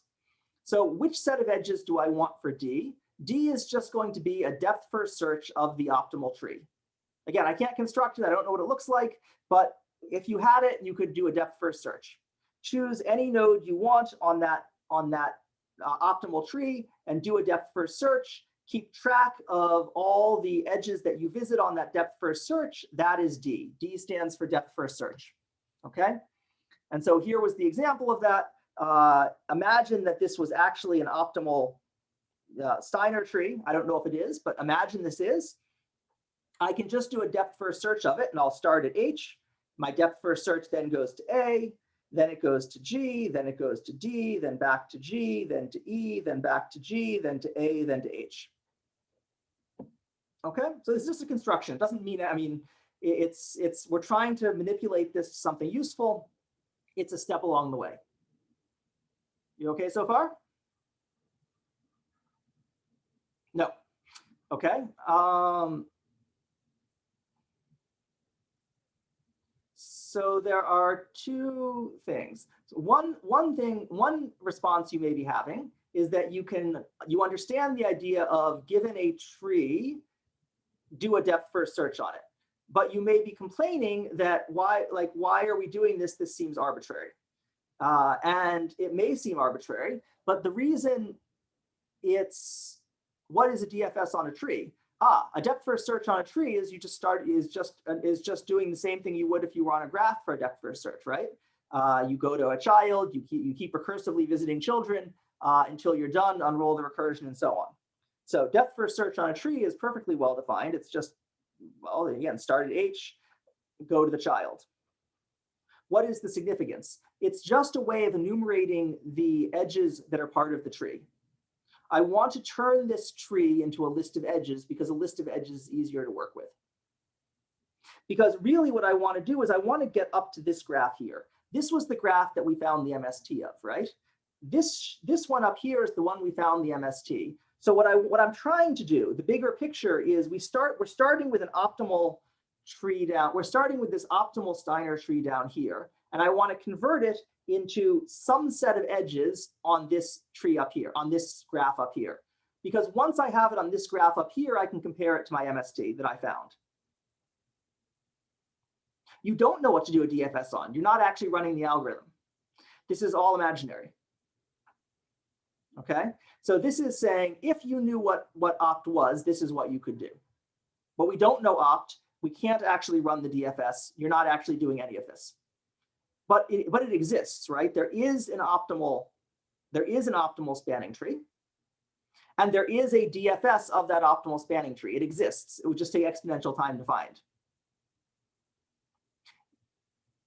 We're using the DFS to construct some edges on our compressed tree up here. Yes. And the reason we want that is because then we can compare it to the tree that we constructed.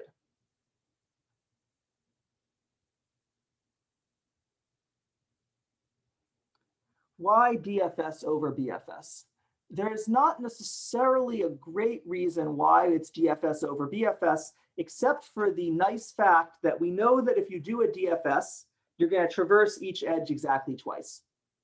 It just is it's basically just a simple way to traverse the edges of the tree in a way that has bounded cost, in a way where we traverse each edge at most twice.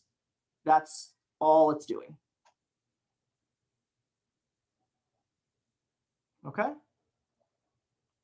Sure, you could come up with other bounds for BFS, but again, this seemed like the simplest way. It seemed like it was easiest to understand the fact. It was easiest to see that a DFS only traversed each edge twice. That seemed like an easy thing to see. The cost of D is just the sum of the edges on this path. No, cost of D is not the cost to create the graph. It's the cost of the sum of the edges. Okay, so here, for example, is the DFS we ended up with, and the cost of it is just the weight from H to A plus A to G plus G to D plus D to G plus G to E. It's just the sum of the weights of the edges. Yes, this is just an arbitrary algorithm to iterate through all the nodes and give an upper bound on the path and produce a set of edges that we can compare against the thing that we built. It does have to produce something that we can compare against the MST that we built. But essentially, we're just trying to get something.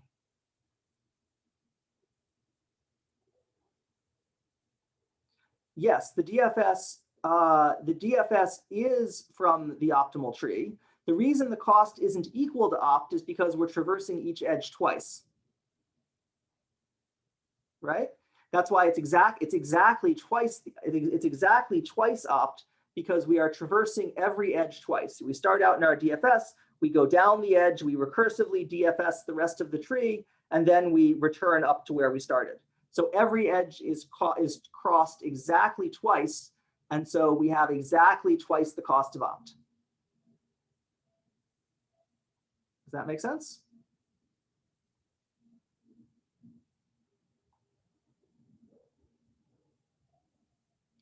We start with cost of opt. We do a DFS where each edge is traversed twice. We add the edge to the weight. I'm not sure exactly what you're saying. We start off with this opt tree, and then we construct this set of edges, this D, which is a set of edges. I'm representing it as a list, but this is really a set of edges, right? This is the edge HA, the edge AG, the edge GD, the edge DG, and so on, okay? And I claim this set of edges is going to have each of the edges in opt will appear exactly twice in this list.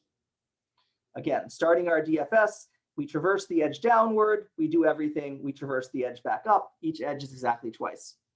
Yep, exactly, because we take each in each direction. That's why we have each edge twice. Exactly. Okay. So, should we go on?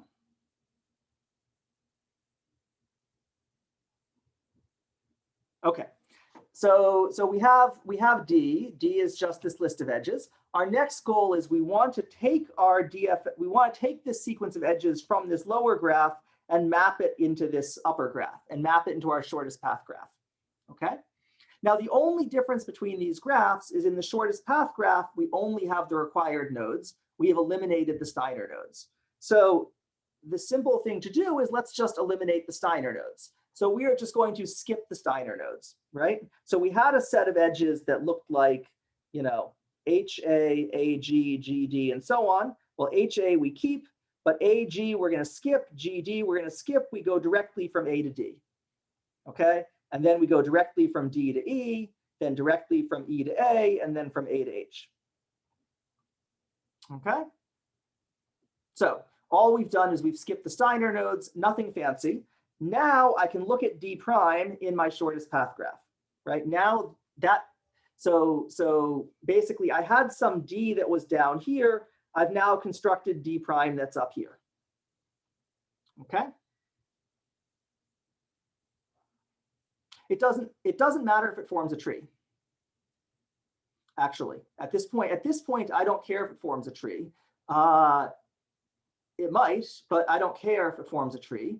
The only thing I care about is that up here, it should be connected.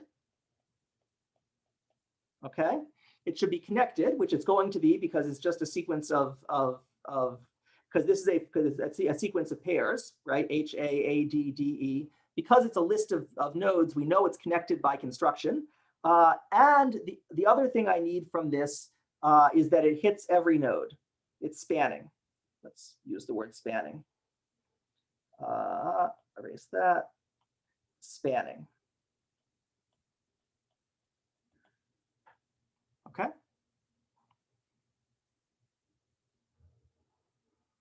Right. We just delete any edge that contains Steiner nodes.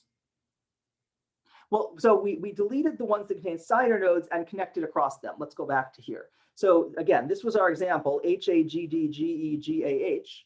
When we removed the G, we then effectively added an edge from A to D. We skipped over it, but we didn't skip over it. Right? So this is, again, why I'm thinking of it as a list rather in some sense, right?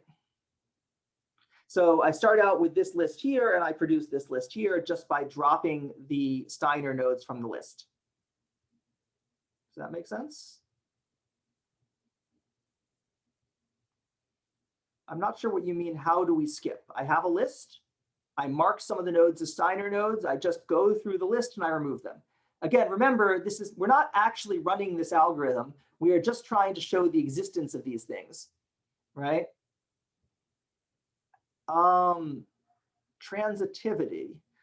So maybe in the sense that you may be a step ahead when you say transitivity, because we actually want to use what's effectively the triangle inequality on shortest paths, which may be what you're thinking of. But okay, I'm thinking, sorry, I'm reading what you're saying. I'm thinking like, say, A and C are important opt nodes. They're only connected by node B. We remove B. We're not actually removing it from the graph. Again, I'm just trying to produce a set of edges, right?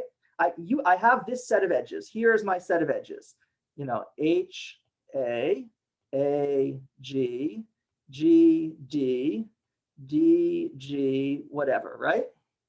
And I'm taking that list of edges and I'm producing a new list of edges that doesn't include the node G, which is a Steiner node. So I'm producing H, A, oh, I can't go to G, skip G. Where does G go? G goes to D. A, D, D, D goes to G. I can't go to G, go to D, E, E, A, H. Yes, this is very much proof by construction in the sense that we are constructing something that we want to compare against. We want to compare to our thing we've constructed. We're starting with the optimal thing. We're constructing something that we can compare against our algorithm.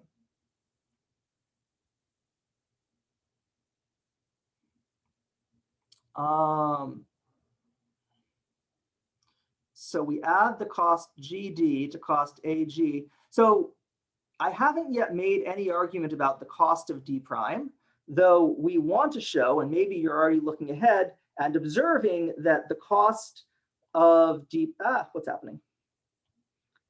And maybe you're looking ahead and observing that the cost of D prime is going to be less than or equal to the cost of D because we're looking at shortest paths. So you may already be, I haven't gotten there yet. I was going to say that in a few seconds. So I haven't even gotten to costs, but it will be the fact that the cost of D prime is less than or equal to. But for now, let's not worry about that. My only point is that I start with D and I construct a new set of edges by dropping the Steiner nodes. At least is that part clear before we get to analyzing the costs.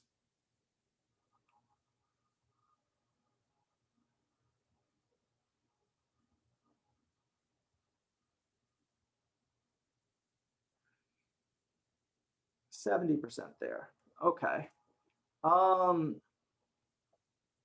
Let's see.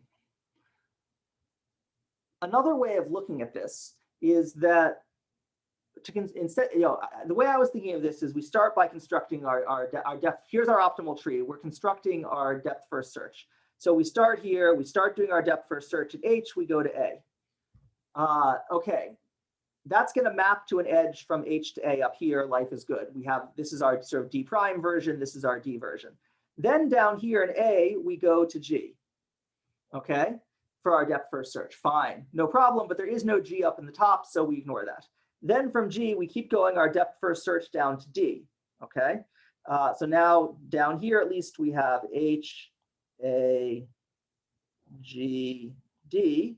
Up here, there's no G, but we want to keep exactly from A to D.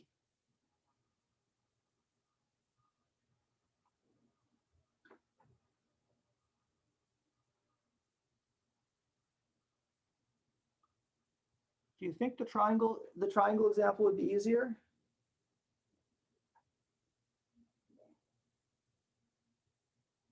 I'm not sure. I'm not sure if the triangle example is easier or not because it has repeated values. Here, at least you see things distinctly. But it depends what's not being understood here. I'm not sure.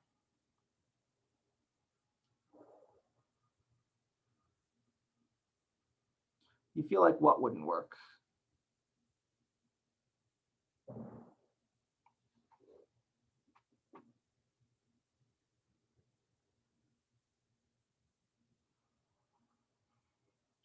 So the way it works on this graph, maybe we'll go to the triangle graph in a sec, but let me keep going with this for now. The way it works here is we're constructing the depth first search on the real graph on the optimal tree. So that gives us this sequence H, A, G, D, G, E, G, A, H. Okay, that's the depth first search starting at node H on the optimal tree, if we knew it, on this bottom graph. okay?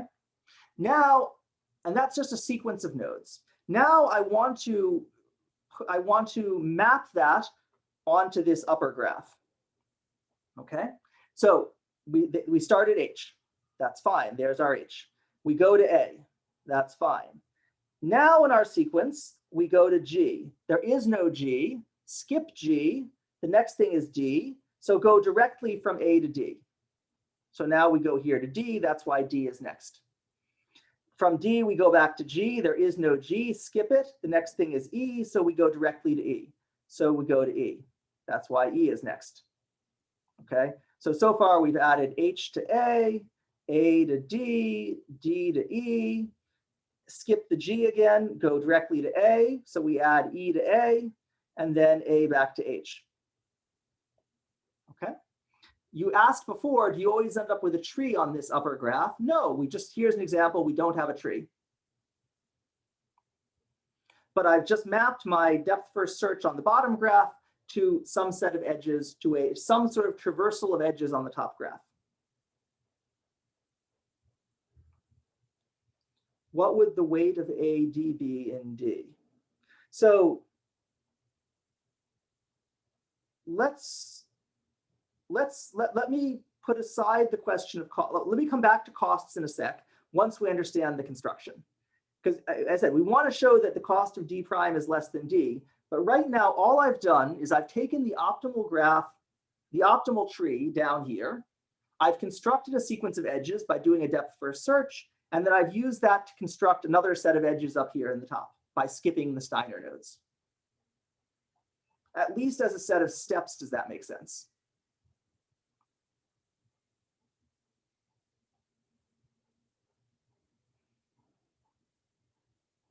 I'm not sure why you're saying 3 and 4 and 7. The weights of each of these are determined by the edge weights that we have here. So AD is 7. And the reason that AD is 7 here is because 7 is the shortest path from A to D in this graph down here. That was how we constructed the upper graph. And it just so happens that the shortest path goes to the Steiner node here. But if the shortest path didn't go through the Steiner node, it wouldn't actually matter, right? Let's imagine the shortest path for whatever reason. Let's imagine this edge weight here was 1. And so now the shortest path from A to E was only 2. That would make the shortest path here 2. But for whatever reason, this was still the right Steiner tree. It wouldn't be, but let's imagine it was. That would be fine also, okay? The weights up here don't depend on what we're doing now. The weights up here are the shortest paths between each pair of nodes that we constructed before. Okay. And so I think what you're observing is that let's imagine that we start at A and we go to G and we go to D in one of the sequences. And then in the other sequence, we go from A directly to D. And I want to say, what is the cost of these 2 edges here as compared to the cost of this 1 edge here? Well, this A to D here, up in this top graph, is the shortest path from A to D, right? That's the shortest path from A to D. And so this path here, A to G to D, can't be any shorter. If A to G to D was shorter than A to D, it would have itself been the shortest path, but it's not. So we know that A to G to D has to be greater than or equal to A to D. When we derive A to D, we redo it via Dijkstra. Yeah, I mean, you're not redoing it, but yes, it's the shortest path. You can do it via Dijkstra, you can do it via Bellman-Ford, doesn't matter. It's the shortest path, all pairs shortest path. This graph up here represents the shortest paths. Okay, always the shortest paths. Okay. So let's see, where are we up to then? Yes, we're using the D sequence, but without the Steiner nodes. That's exactly right. We're not recalculating anything. We already, before we even started, we calculated this upper graph here. This upper graph here is the same one that we used in the Steiner MST algorithm.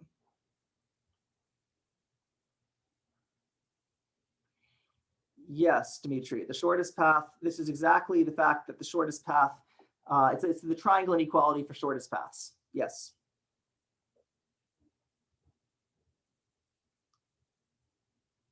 So we started out with D. Well, no, let's go back a step. We started out with opt. We constructed D by doing a depth first search, and then this was via a DFS, and then we constructed D prime just by dropping the Steiner nodes. Just drop them from the list. And that gives us this list D prime here. Okay. Why are we doing this? Like, so this is back to the original question. We started with opt, we twisted things around and manipulated them in weird ways, and we ended up with something else, okay, that is some set of edges up here, right? Maybe it was these edges here, okay? Why have we done this? Why have we just constructed these arbitrary set of edges? Well, here's what I want to claim. These set of edges we've chosen up here, they span all the they span all the nodes in this upper graph, all the required nodes. How do we know they span all the required nodes? Because we hit all the required nodes in this list somewhere, and we look at all the edges that connect things in this list in order. So there's a path that connects all of these edges, all of these required nodes in our graph. Okay, so one thing we know is that these edges span all the nodes, they're connected, okay? That means that we know that these edges here are going to be more, the sum of these edges have to be more than the MST for this upper graph, right? The MST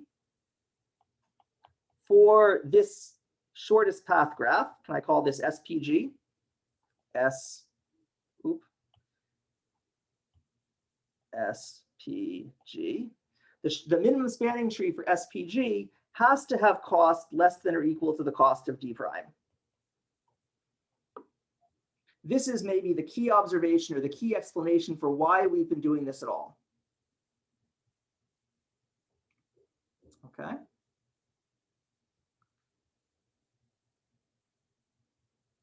Is it clear why this is true?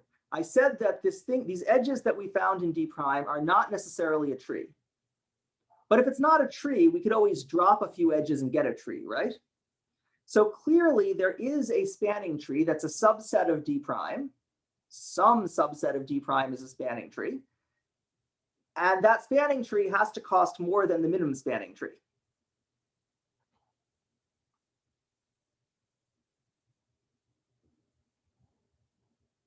I see, and isn't it equals? It might not be equals because for two reasons. First, because it might not be a tree, as in this example we have here. And second, because I don't know why it would necessarily be equals. The Steiner MST is a subset of D prime. Yes, exactly. Well, wait a sec. It doesn't have to be a subset of D prime. It might be that other edges altogether are the MST. But the Steiner MST has to cost less because there is a spanning tree that's a subset of D prime. And the MST costs less than that is the minimum cost one. Right? So there exists a spanning tree, let's call that S, that's a subset of D prime. Spanning tree.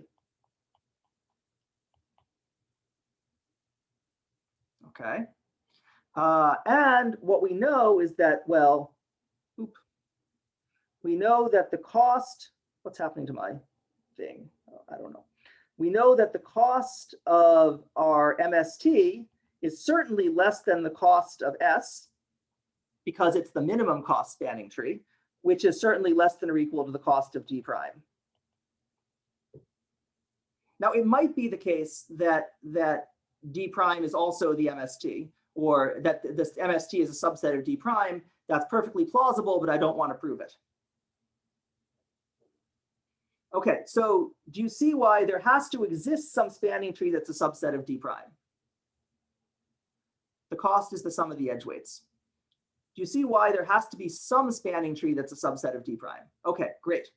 The MST is the minimum cost spanning tree. So the minimum cost spanning tree has to cost less than it has to be less than or equal to S, right? If S was less than the minimum spanning tree, then S would be the minimum spanning tree. Sorry, I just invented S. S is the subset of D prime that's a spanning tree.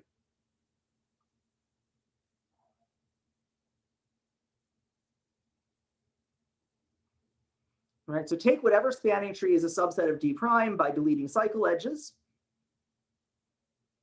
Okay, let's imagine that it wasn't. Let's imagine that S was less than the MST. I'm talking about the MST of this shortest path graph. Let's imagine that the S was less than the cost less than that. Well, then S has a cost that's less than the minimum, the cost. S is a spanning tree whose cost is less than the cost of the minimum spanning tree, which is a contradiction because the minimum spanning tree is by definition the minimum cost spanning tree.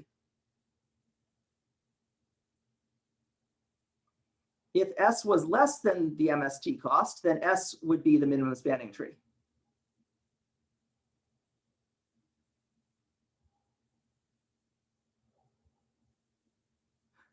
Is the confusion here that it's not clear what we're talking, which trees we're talking about? I want to be comparing an MST. I want to compare an MST for this graph up here, for our shortest path graph, with another spanning tree S of this shortest path graph. Forget about where it came from. Forget about D prime. I just say, here's a graph. Here's a spanning tree of the graph. Here is the minimum spanning tree of the graph, right? So I have an MST, which I'll call T. I have another spanning tree that I call S. And now I want to convince you the cost of T is less than or equal to the cost of S. Okay.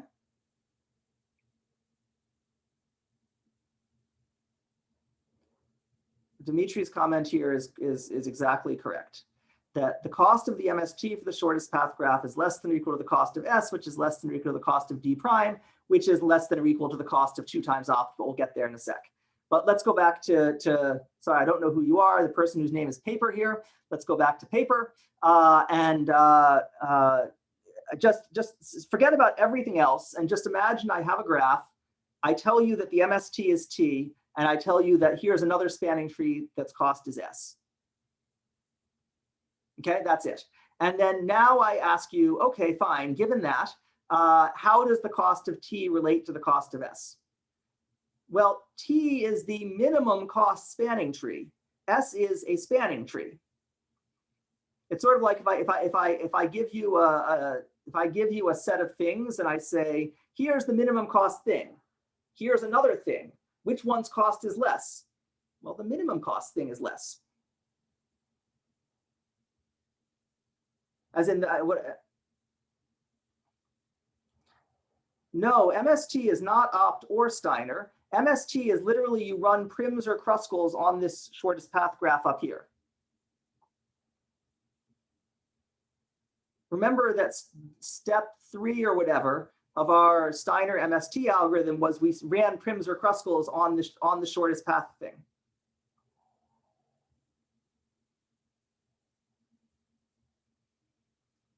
Yes, so this makes more sense now?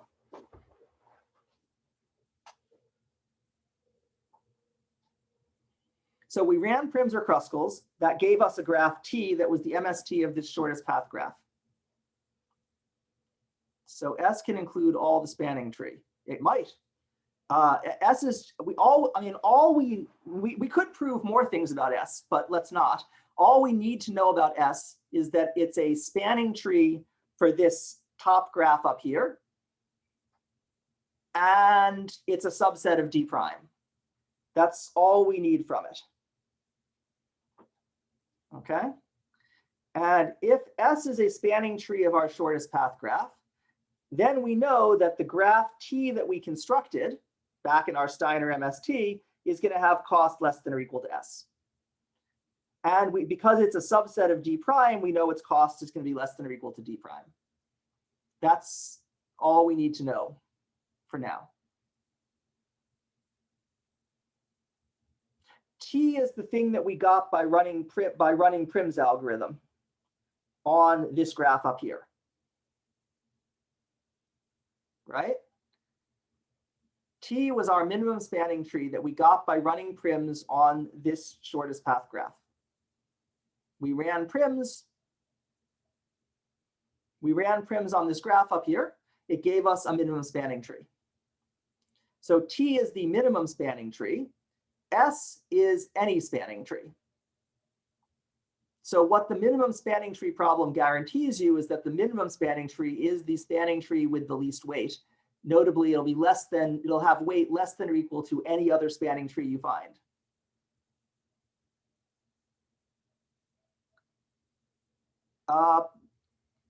The T has nothing to do with D prime. T is just Prim's algorithm on this entire graph up here. So S is any subset of D prime that's a spanning tree.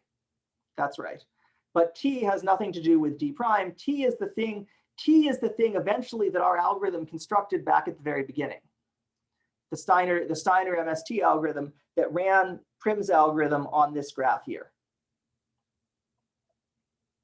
Does that make sense?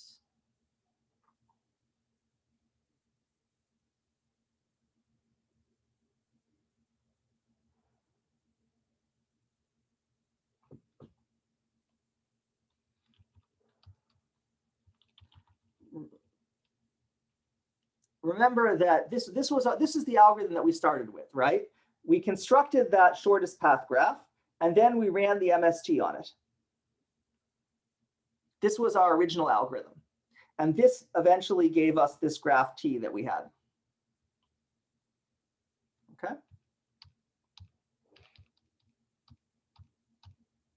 So, where were we? Here we are. Okay. So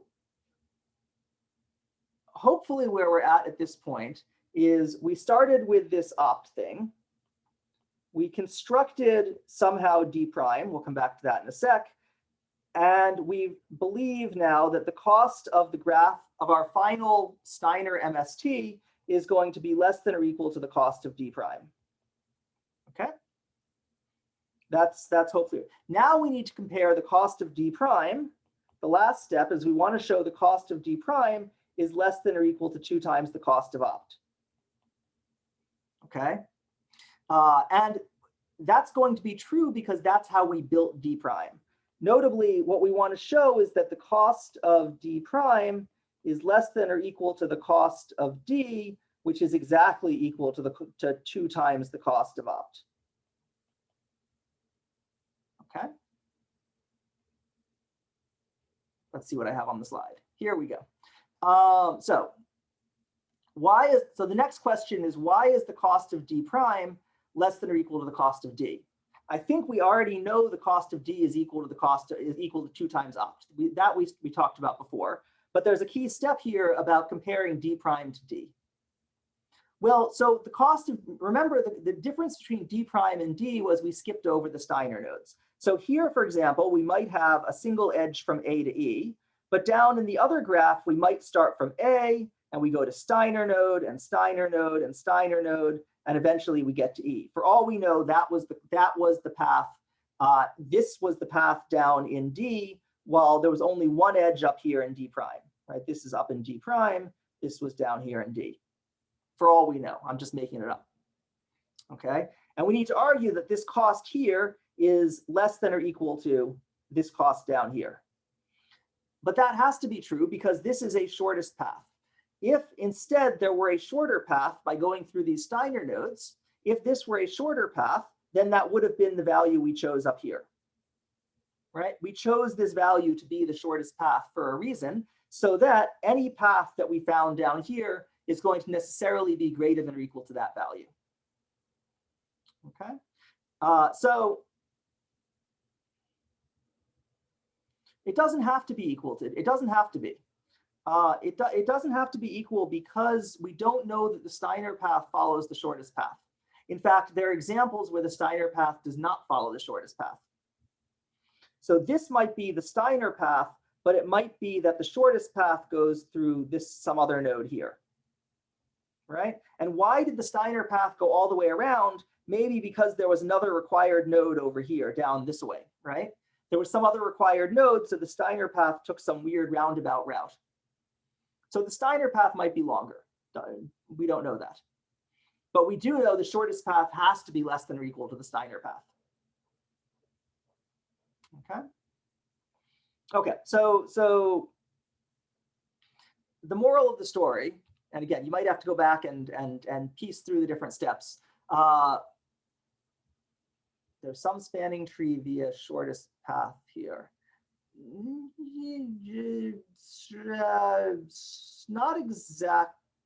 From D to D prime, we're using shortest paths, yes. The reason, basically going from D to D prime, we're going from a graph that has lots of extra Steiner nodes in it to a graph with no Steiner nodes by using shortest paths. That's correct. But so back to sort of the big picture. What are we trying to show here? The big picture is we have the Steiner MST algorithm is producing some tree. The cost of that tree is the same as the cost of the MST over here in this graph over here, the Prims or Kruskals that we ran over here. We know that the cost of that is going to be, I should have a less than or equal to there, less than or equal to the cost of D prime, because D prime is just some arbitrary spanning tree over on this graph here, like this, right? In fact, it's not even a spanning tree, it's not even a tree, it's just some spanning subgraph. Okay, we know that D prime is less than or equal to the cost of D, and we know that D is equal to the cost of 2 times opt. And thus, we have managed to compare the result of our algorithm to the optimal thing that we didn't know what it was. Like that's the whole magic here, is that by doing these weird manipulations of opt, we've succeeded in finding a way to compare the thing that our algorithm produced to the thing that to the optimal thing that we couldn't actually get a hold of.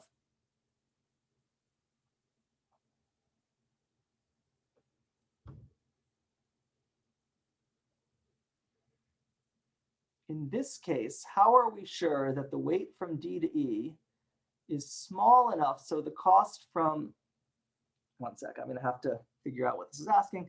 The cost from the weight of D to E, like this weight here, 10, is small enough so the cost of A to D to E to A is less than the cost of A to D to A to E to A subpath.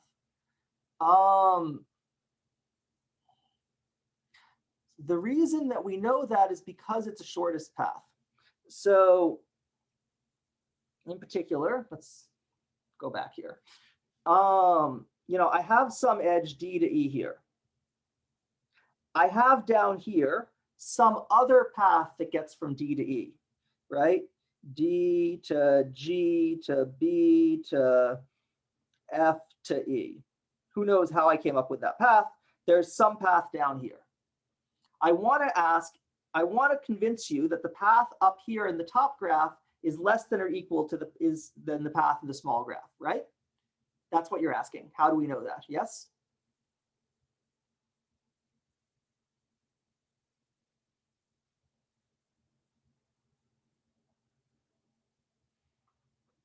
Okay. So the way you know that's true, right, MST doesn't guarantee shortest path. But the way we know that's true is that how did we construct this value 10? Or in your example, you said WD to E is 100. How did we construct that value 100? The way we constructed that value was we searched for the shortest path from D to E down here in this bottom graph. That was how we constructed the value 10, right? The reason that was where 10 came from. 10 is not an MST value. 10 is not an arbitrary value. 10 is the value of the shortest path from D to E. By definition, that's how we defined that the edge weight.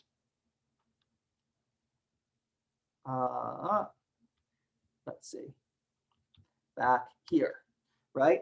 We calculated all the shortest paths, and then we constructed a new graph where all the edge weights in the new graph were equal to the shortest paths. Okay, so going back to this example here, the reason that D to E is going to be less is because any other path is going to be, if this path were a shorter path from D to E, then it would be the shortest path, and then that would have been the value of 10. So it's true by construction, yes.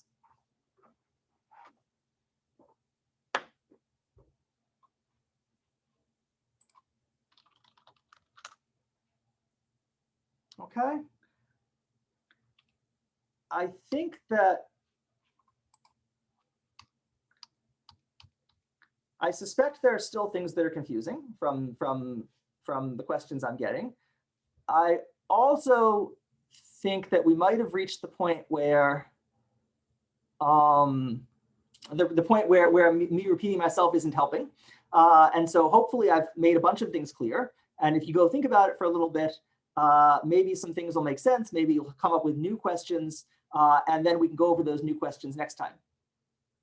Okay, so I think it would help to have some precise questions of resources.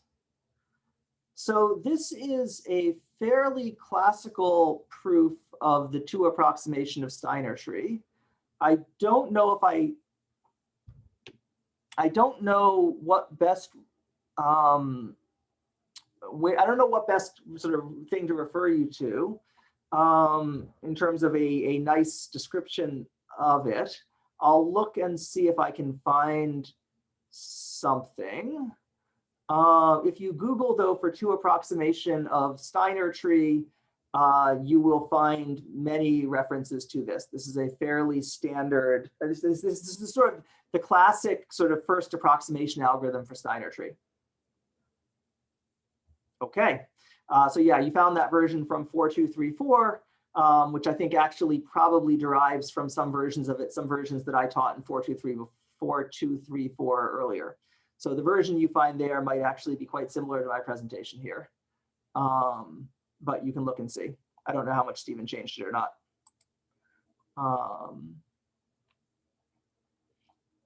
Yeah, but he added some nice pictures, I think. Yeah, maybe that'll help.